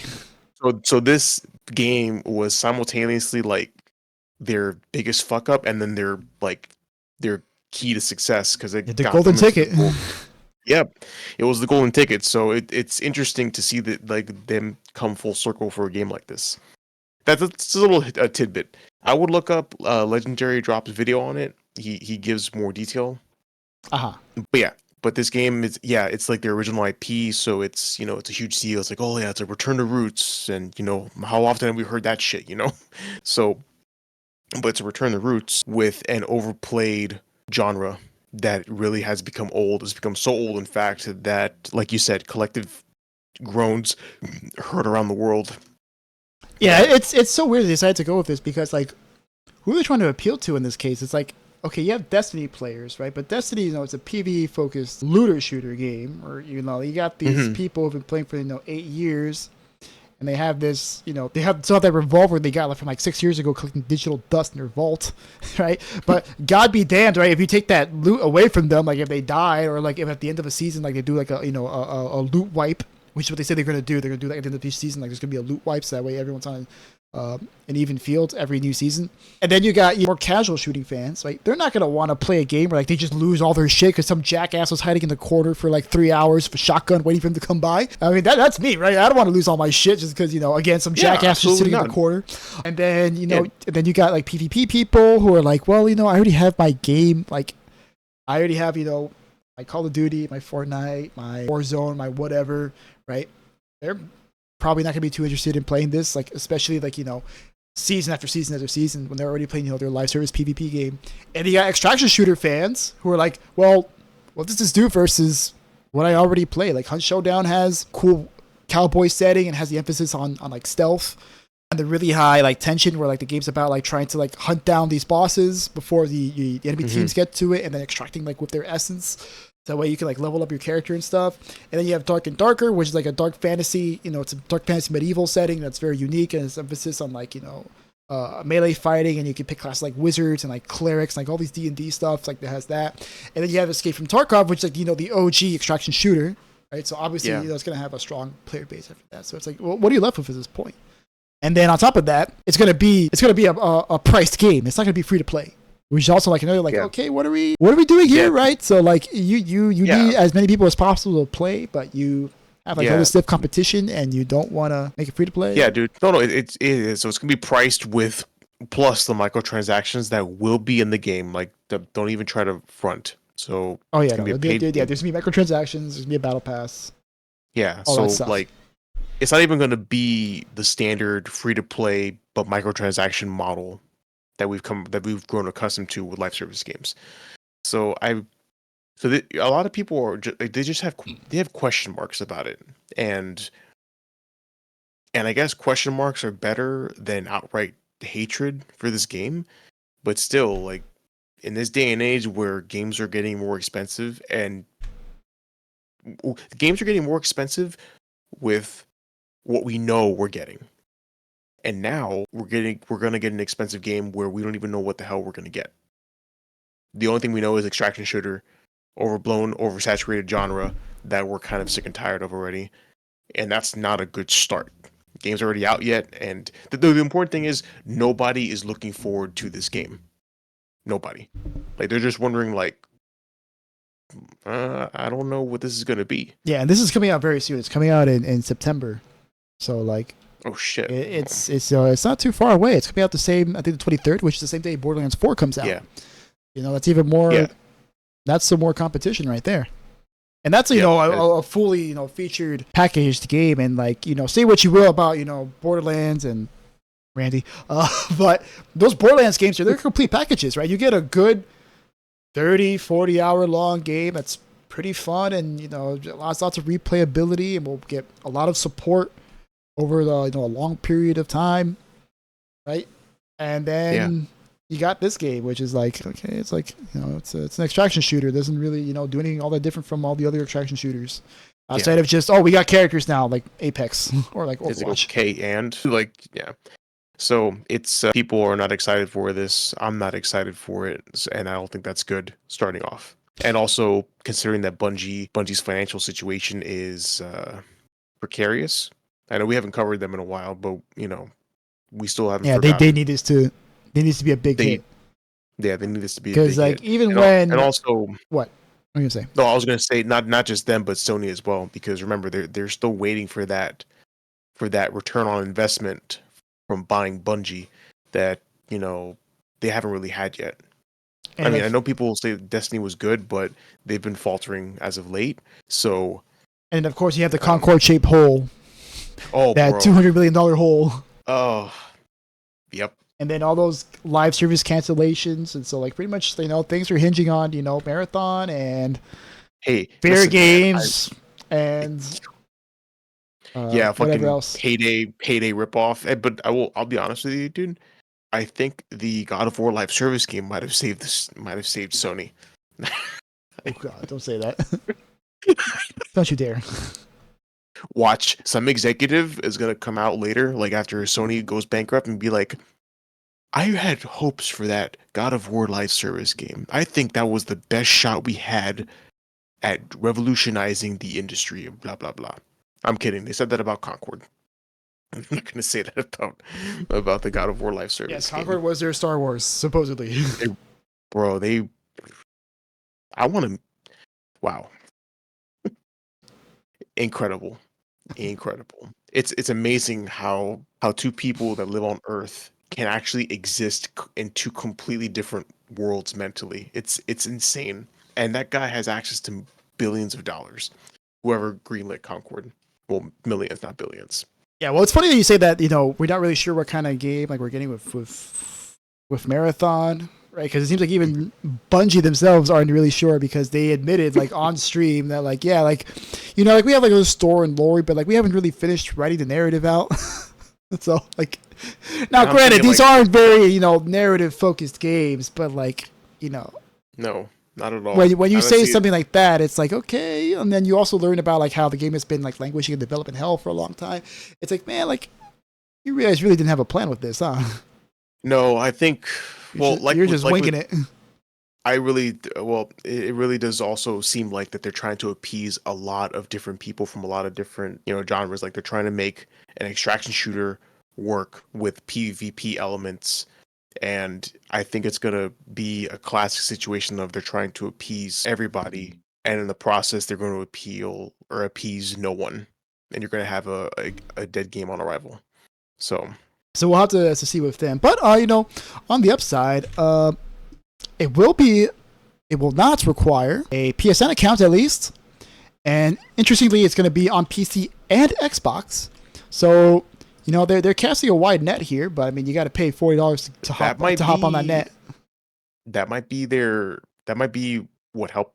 I think that might be, I'm going to hold my tongue. That will be their biggest advantage. That crossplay between the different consoles, it will allow them to pull in the most players that they can. Yeah, because all those other extraction shooters we talked about, Tarkov, Dark and Darker, and on Showdown, they're not on consoles. They're PC only games. Yeah. So they have a wide net they can cast out. Yeah. Granted, you're expecting you to pay $40 to hop on that net, but it is a wide net nonetheless. Yeah. Well, we gotta give them a win. We gotta call the wins, and that is definitely a win. Putting your game on. And as for the closed alpha, apparently there's going to be an NDA.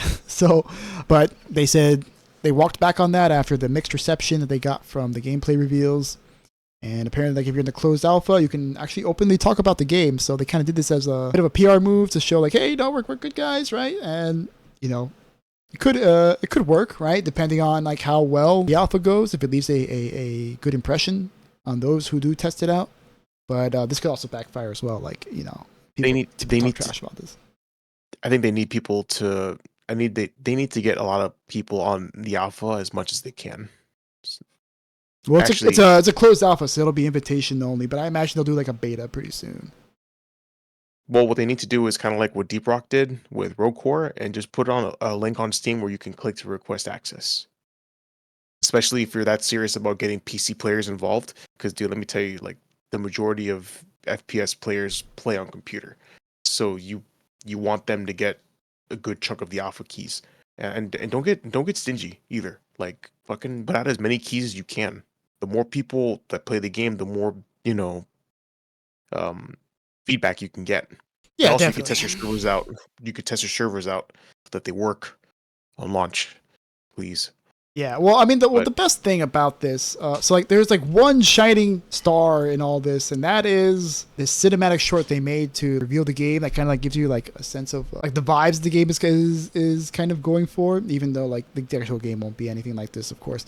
But this is a amazing short that's actually directed by what's this guy's name? What was his name? Alberto Mielgo, and it's a really, really good cinematic short that I highly recommend it. Like, it's straight up. So Alberto Mielgo is actually a animation director, and he worked on Love, Death, and Robots, and he also worked on the Spider-Man movies, the Across the Spider-Verse movies.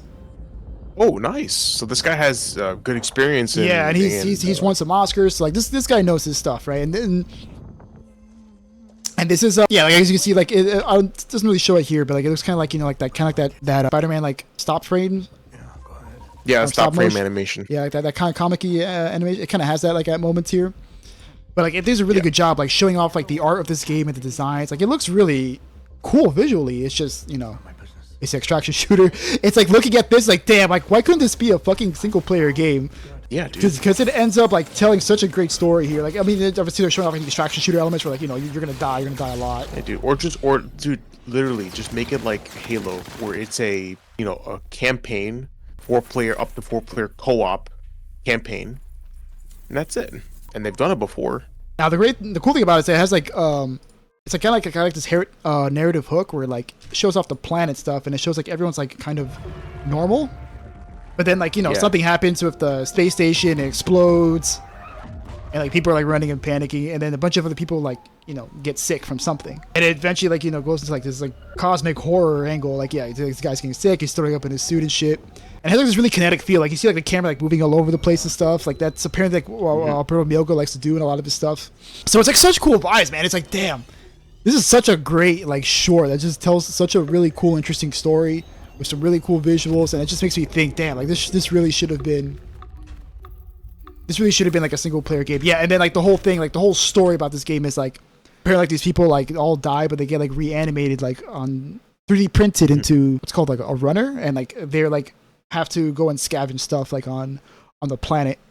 And like every time they die, there's like an AI that like brings them back and 3D prints them again. Yeah. And then like they kind of lose like a piece of themselves, and they have to be like reassessed and grounded again, is what they call it. So they can see like if they're not going crazy or not. But they always like lose a piece of themselves. It's interesting. Yeah, really cool. I highly recommend like watching the whole thing. Like it just this trailer, this short alone is super cool. Mm-hmm. Definitely recommend watching the whole thing. For sure. All right. You want to talk about some old friends? Oh, yes. Old friends of the podcast. Oh, Jesus Lord. Oh, anyway. Sorry about that. I had to find my composure for the shit I'm about to share with you guys. So, article from Rock Paper Shotgun. It seems that the Ubisoft The Crew saga continues as we finally have a response from Ubisoft in the form of their legal department. You never owned the game, actually, insists Ubisoft to players of The Crew that are suing the publisher. So, as you know, Ubisoft has been in a lawsuit that involves their game The Crew, which was a racing game that has been taken offline and their servers offline as well. And people are like, yo, what the fuck? Just your quick recap. And Ubisoft is like, oh, we can do that because what you did was actually you bought a license for the game. You didn't actually you didn't actually own it. So you should never have expected the game to be usable in perpetuity. They have filed a motion to have the case dismissed, and it reads as follows. Quote, the Crew's ordinary intended purpose was to provide customers with a revocable limited license to access its content pursuant to the unmistakable warnings on the product packaging and Ubisoft's term of use, reads part of the filing. Sorry if I mispronounced the legal jargon. I am not a lawyer. Plaintiffs received just that for years, and Ubisoft therefore provided the Crew consistent with and fit for its ordinary advertised purpose. They also go on to argue that the game being under a non-permanent license was clearly stated on some of their packaging, and that they also say that the statute of limitations to make this sort of complaint has expired, and that the shutdown has caused no cognizable injury. I have no idea what the hell that means, and therefore the case should be dismissed by the California District Court. The plaintiffs make a counter-argument that said that some of the vouchers had an expiration date of 2099. Oh my god, which implies that the statute of limitations is not up. So as you know, the Ubisoft, they took their servers offline last year, ending 10 years of support for the open world racing game. And then it started disappearing from game libraries shortly afterwards, which is awful considering that, people bought these games and it's been in their libraries, and now all of a sudden it's just gone. So there's a lawsuit going on, and this is the update. Ubisoft argues that we actually never had the game to begin with, so they can't sue for something that they technically never had. That's the argument. Case dismissed. So I said I said EU earlier during the intro. Okay, it's California, my bad. Yeah, no, they finally said yeah. They finally said well, what the actual reality is with these digital games or these live service games. Like, yeah, because own nothing. Because we don't really own it, I suppose, but they definitely do not go out of their way to make that known. They definitely, in all their marketing and in all like the packaging, they go like, oh no, this is a purchase. You are buying this game, right? And that would imply, some form of ownership. But now it seems that's no longer the case. That is not the status quo anymore. Now we have to fight just to keep a license. Oh, so stupid. So we'll keep tracking the story and see how it turns out. But if you want, let's go read some of these comments. No, that's okay. We can probably move on. Yeah, we can just move on. Kind of a short story. This is a long enough episode. This is. Yeah, it is. And plus, I wanted to. This is the real story that I wanted to cover. Right. So it seems Amazon Studios is taking some L's as of late. So Amazon's Tomb Raider is reportedly dead after tens of millions of dollars in development costs has resulted in no script being made. Now, I will say this is allegedly. Amazon themselves have not confirmed that the series is canceled. This is just a report. So, following years of rumors, Amazon Prime officially revealed plans for a new TV series based on the Tomb Raider games in May 2024.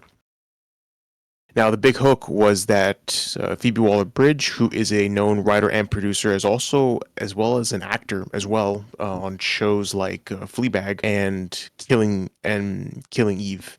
She was Indiana Like Jones. yes, She and was a girl. she was also in the Indiana Jones movie, the most recent one, The Dial of Destiny. Yeah. Correct. Mhm. Who did she play, by the way? What was her character?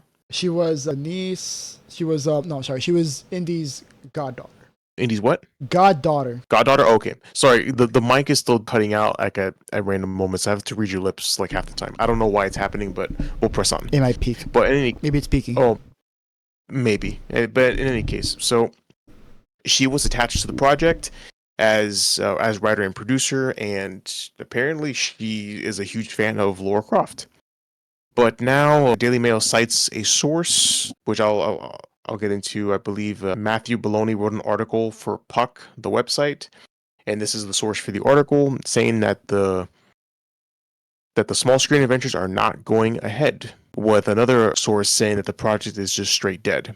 Prime, like we said, Prime and Waller-Bridge herself have not commented on this, so this is still up for debate. Now, it's very interesting because. So here's the thing. I know we covered this. We didn't cover this last time, but I wanted to cover a story about a woman named Jennifer Salk and how I think I told you that she's essentially the Kathleen Kennedy of Amazon Studios. Yes. Well, former. I did read about her a bit. Okay. After reading the story. Perfect. Good. So now you can see why she's a bit of a that you can see why they call her the Kathleen Kennedy at Amazon Studios. Just so you know, she's no longer with Amazon Studios. In fact, she has departed the company, and no one will fill her position. In fact, Amazon is terminating her position as head of the studio, which, damn, I've never seen that happen. But in any case, so Jennifer Salk was actually the one that greenlit this Tomb Raider project, and was actually the one that signed on Phoebe Waller-Bridge to Amazon. So let me just put it to you this way. So she made a deal with Phoebe Waller-Bridge in 2019 to produce series for Amazon, which would net Phoebe Waller-Bridge $20 million a year. And would you like me to tell you how many shows or films she's made in that time with Amazon? Well, it says it right there, but still, yeah, thank you. The right answer is fuck all. So she's literally just been collecting $20 million a year for, help me with some math, since 2019. What, 5-6 years? Yeah. And also, probably. And also, they signed her on for an extension. Okay. So, yes. So Matthew Baloney, actually, the article that's been referenced talked about how everything sounded like it was a huge mess, and they've gone through 2 writers' rooms and $10 billions with not even a script being made. So this series has essentially been dead in the water, reportedly. We're just waiting for Amazon to confirm whether or not it's here. And it's interesting because this is another failure to add to Jennifer Salke's repertoire. So let me just break it down for you. So Jennifer Salke has been with Amazon Studios for a while now. She actually was responsible for a few questionable decisions. The first one that I read about, now this was me just looking it up. I don't have an article to point to, but she was responsible for canceling the Conan TV series that Amazon would have made. Amazon would have made a Conan the Barbarian series, which honestly sounds like a freaking rad idea that would have been more faithful to the source material. Mm-hmm. But she had it canceled, which I thought was a huge mistake. Then she also approved of the Wheel of Time series, which I've heard is very mixed because it doesn't follow the books that it's based on. Mm-hmm. Then, of course, we have the Rings of Power, which is very, very mixed. Very mixed. I haven't seen the series, but I've heard that it is essentially lore breaking for Tolkien's World of Middle Earth, and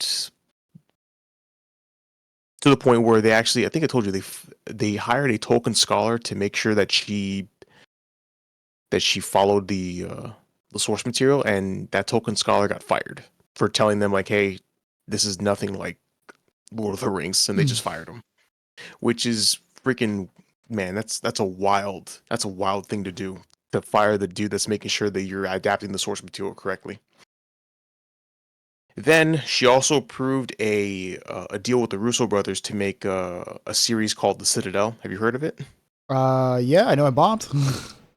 Yeah, it cost $300 million to make. Oh my god. So this lady literally was just spending money, and there was actually a tweet by a dude, I forgot what it said, but apparently it was like a last ditch effort that Jennifer actually called the Russo brothers for a pitch for a series, and they just thought of something on the spot, and that was Citadel. Like, that's how last minute that shit was. But this is what many people believe was the final straw that got her fired, was her dealing with the James Bond IP. Yeah, Now I know this is what I read on. Yes, so we covered this, and we covered this a few episodes back, where the Broccoli family essentially called Amazon Studios fucking idiots for the way they were handling their IP. And I think it's safe to say that we know who Barbara was talking about. This Yeah. lady. So Yeah. this lady she earned her title as Amazon's Kathleen Kennedy. She spent money like a freaking, I don't even know I don't even know the proper like comparison to make, which is fine, I guess, because Amazon's got money to spend after all. But still, the mismanagement that this lady has done with Amazon Studios, it definitely got her pushed aside and canned. So now this lady is no longer at Amazon Studios. Her position as head of Amazon and MGM, well, sorry, Amazon MGM Studios, because remember they bought MGM. Yeah. So her position's like non-existent. They completely dismantled it. Now we don't even know who's calling the shots at the Amazon's. It's pretty much the person above her that I forgot his name right now, but like he was like in charge of like her division pretty much. She was handling MGM specifically, but he was like like the creative like head there. Yeah, now like pretty much anybody that like wants to do a show has to go through him now.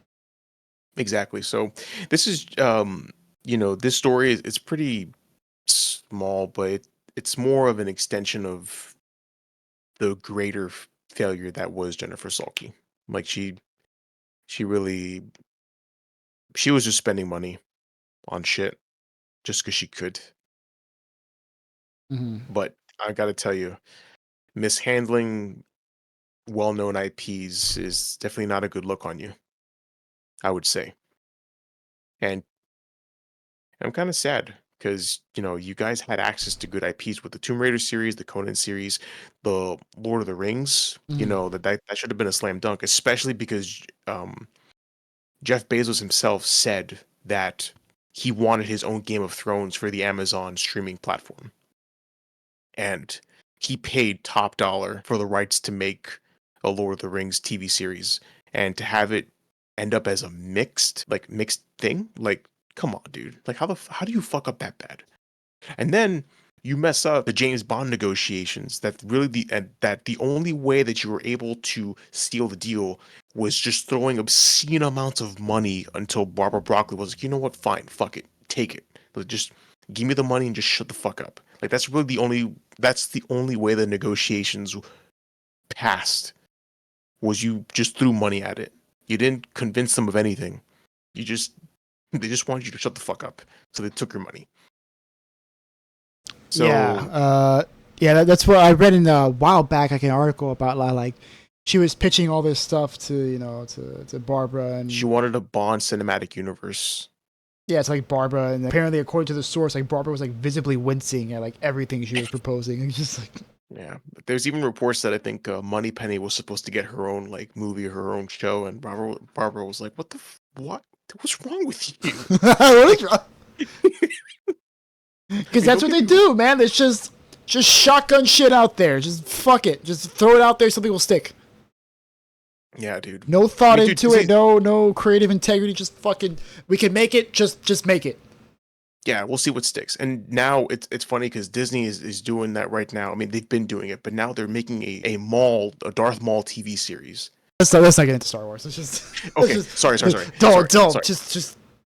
Well, it's within the realm of this conversation because, like I said, this is the Kathleen Kennedy of Amazon Studios. But at least she's actually getting fired for her mismanagement. I'm just saying.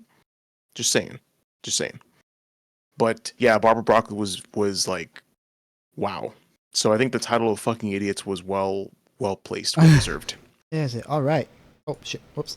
So let's talk about some more blunders, huh? Absolutely. Yeah, and we'll get through this kind of quick because this episode's fucking. this is gonna probably be our longest episode. I already accepted it was gonna be long, so do your thing, man. Take us through the. I had half of mine to just be like, you know what, we could just delete this, but no, we're already here, and now I got the segue in, all right? So yeah. So speaking of blunders, Tekken 8 has had a really big blunder as of late, as Season 2 recently came out a few weeks ago.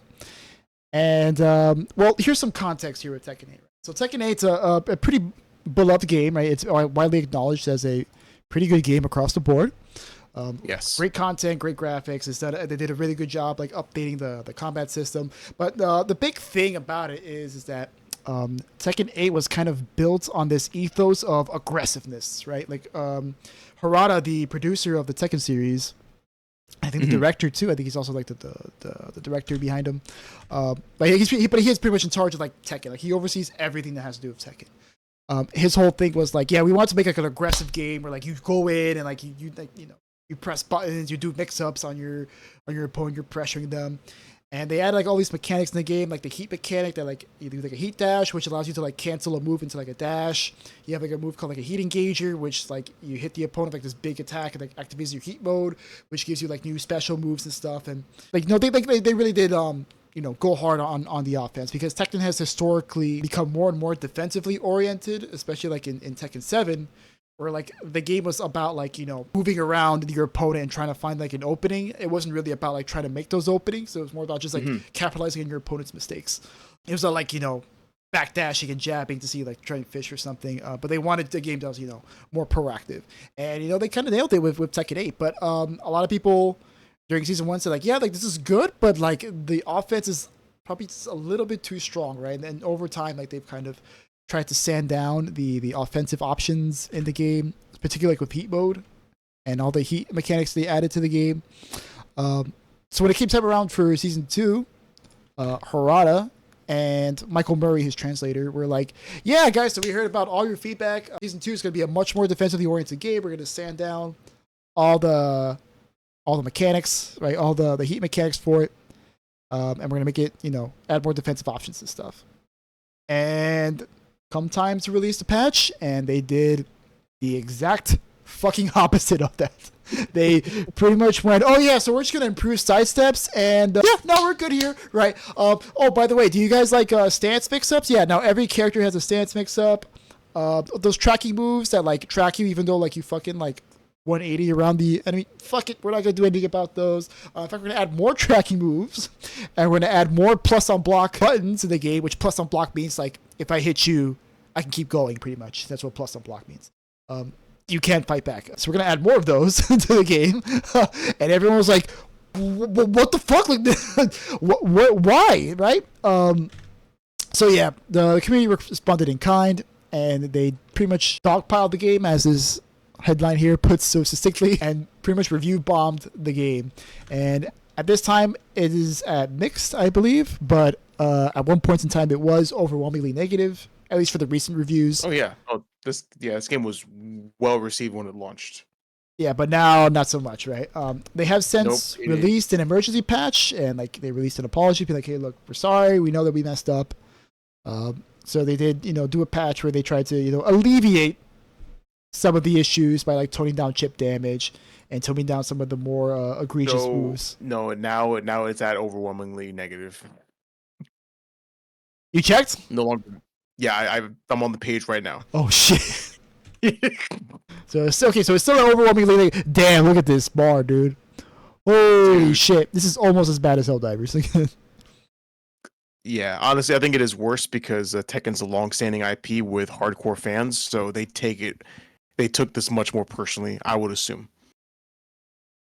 After playing season 2, we were so ungrateful for season. Yeah, because there was a lot of complaining about like how like the game is too offensive, especially like from the high end players. Like Arsenal Nash is like the best Tekken player in the world. This guy's fucking amazing. Yeah. Like he just came from Pakistan out of nowhere and just because the game was dominated by Koreans for the longest time, right? Yeah. Like Nee and I forgot the other guy's name, but like Nee, there's Nee and some like other player that's like they were just destroying everybody, and then this Pakistani kid just comes out of nowhere and just clears everybody out. Just 3-0ing people, getting perfects after right. Like, who the fuck is this guy? He goes on to win Evo. He's one of the highest winning tournament players in the Tekken in the Tekken community right now. So like he was like, yeah, dude, this game's way too offensively oriented. So it's kind of funny seeing him be like, yeah, we were ungrateful about season 1 because it can get so much worse. That's hilarious, bro. Oh my god. And what's even more hilarious is there was a funny glitch with Anna, who is the latest DLC character to come out in season 2. She is the sister of Nina Williams, who is the famous femme fatale of the series. So apparently Anna can do moves that other characters can do. So like as you can see here, she's doing a move that Jack does. Right, that's not her attacks. That's Jack's attack. Jack's is on the right. Here's the big robot guy. And for some reason, like in the code, she was able to like do the exact same moves that you did.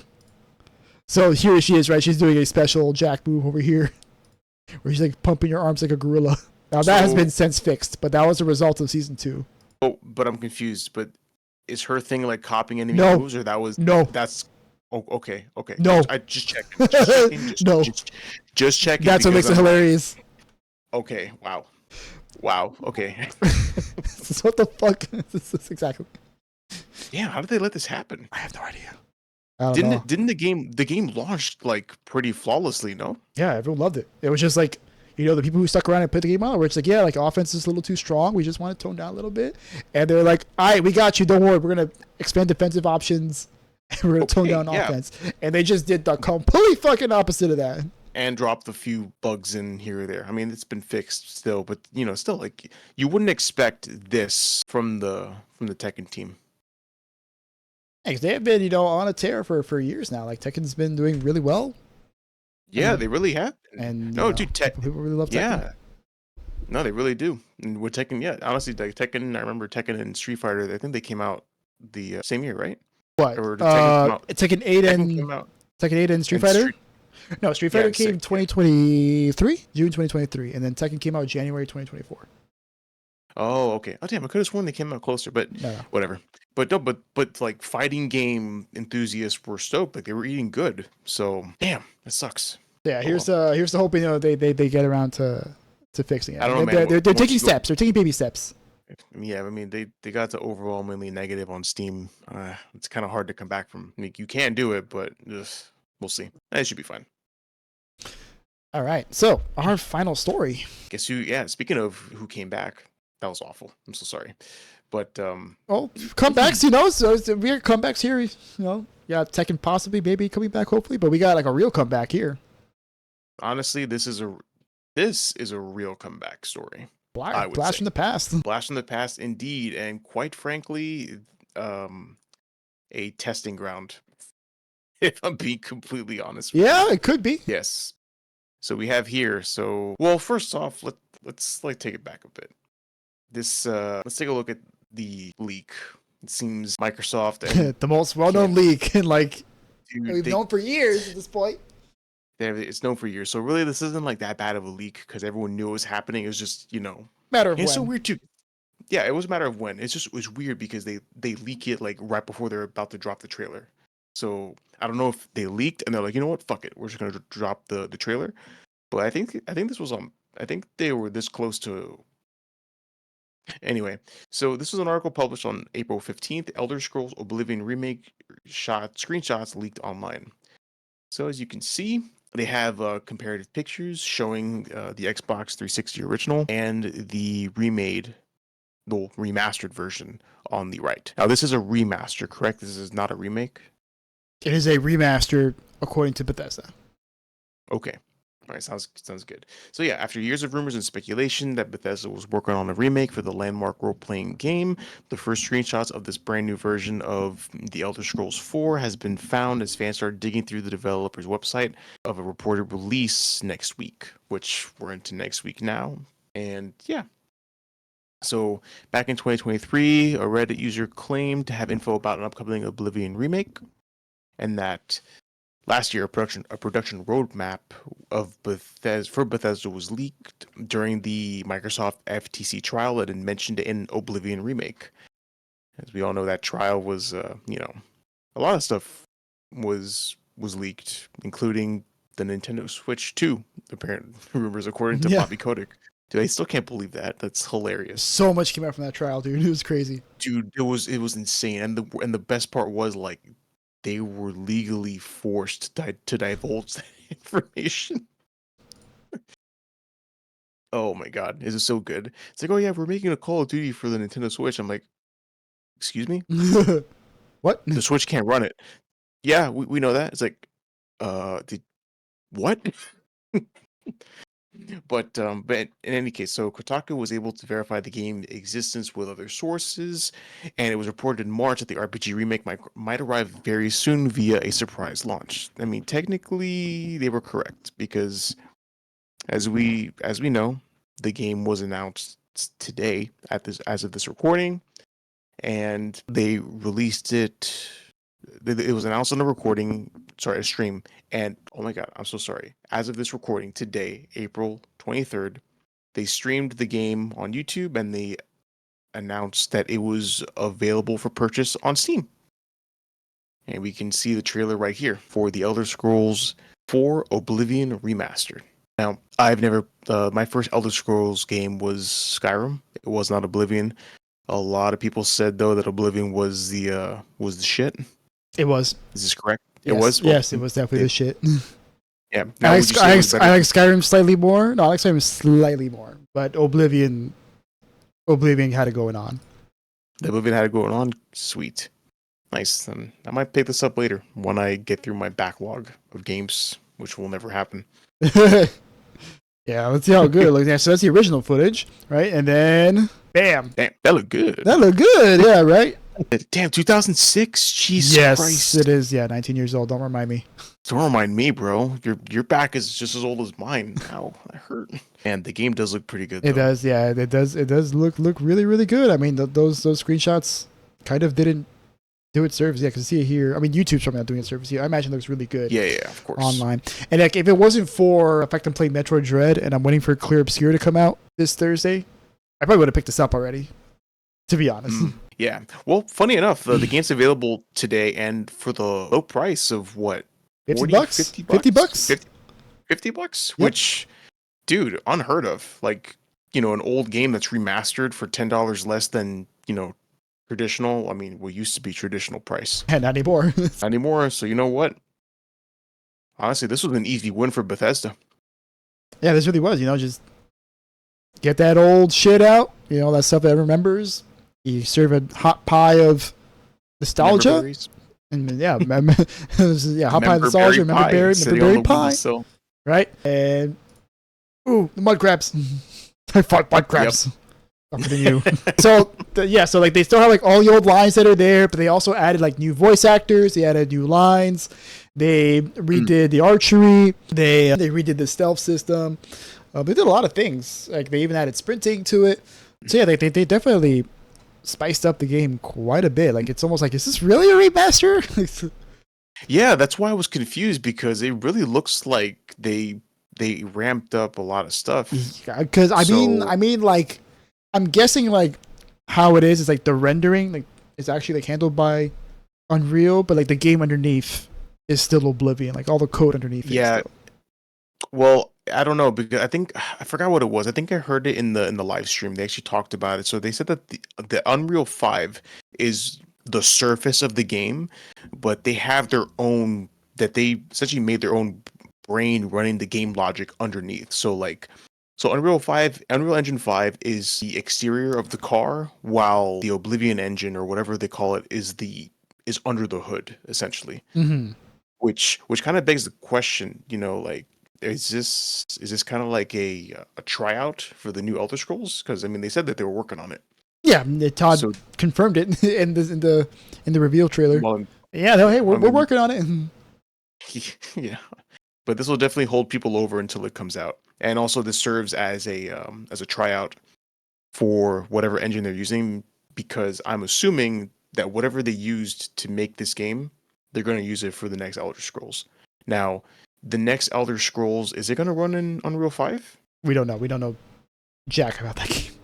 Oh, we don't even know that? Do you know? Because usually they advertise that. No, we Like, know the yeah, logo. That's it. We know the logo? We know yeah, the that video logo. they We came saw out- that logo from like 6-7 years ago. How long?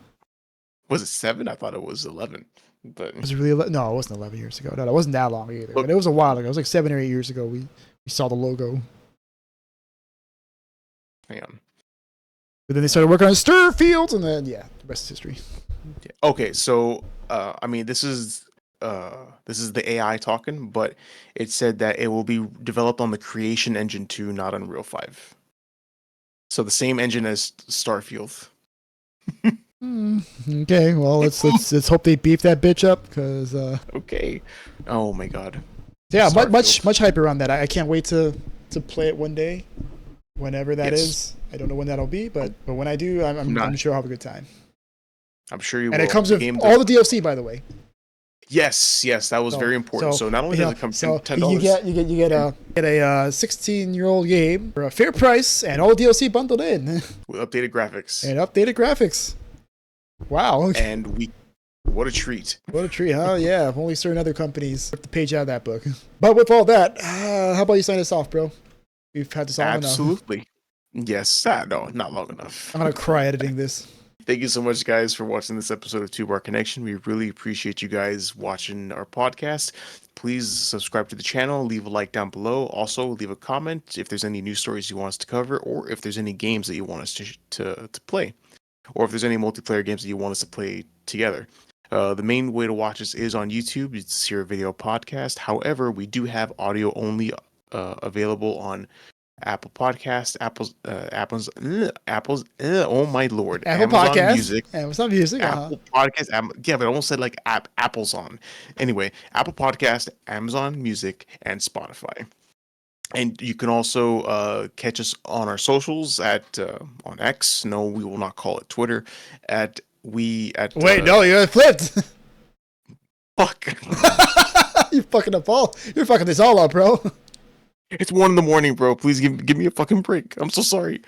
Anyway, you know what? I'll let you handle the X. Yeah, Twitter. so we got you can find us over at 2 Bar Podcast on Twitter. No, we will not call it X.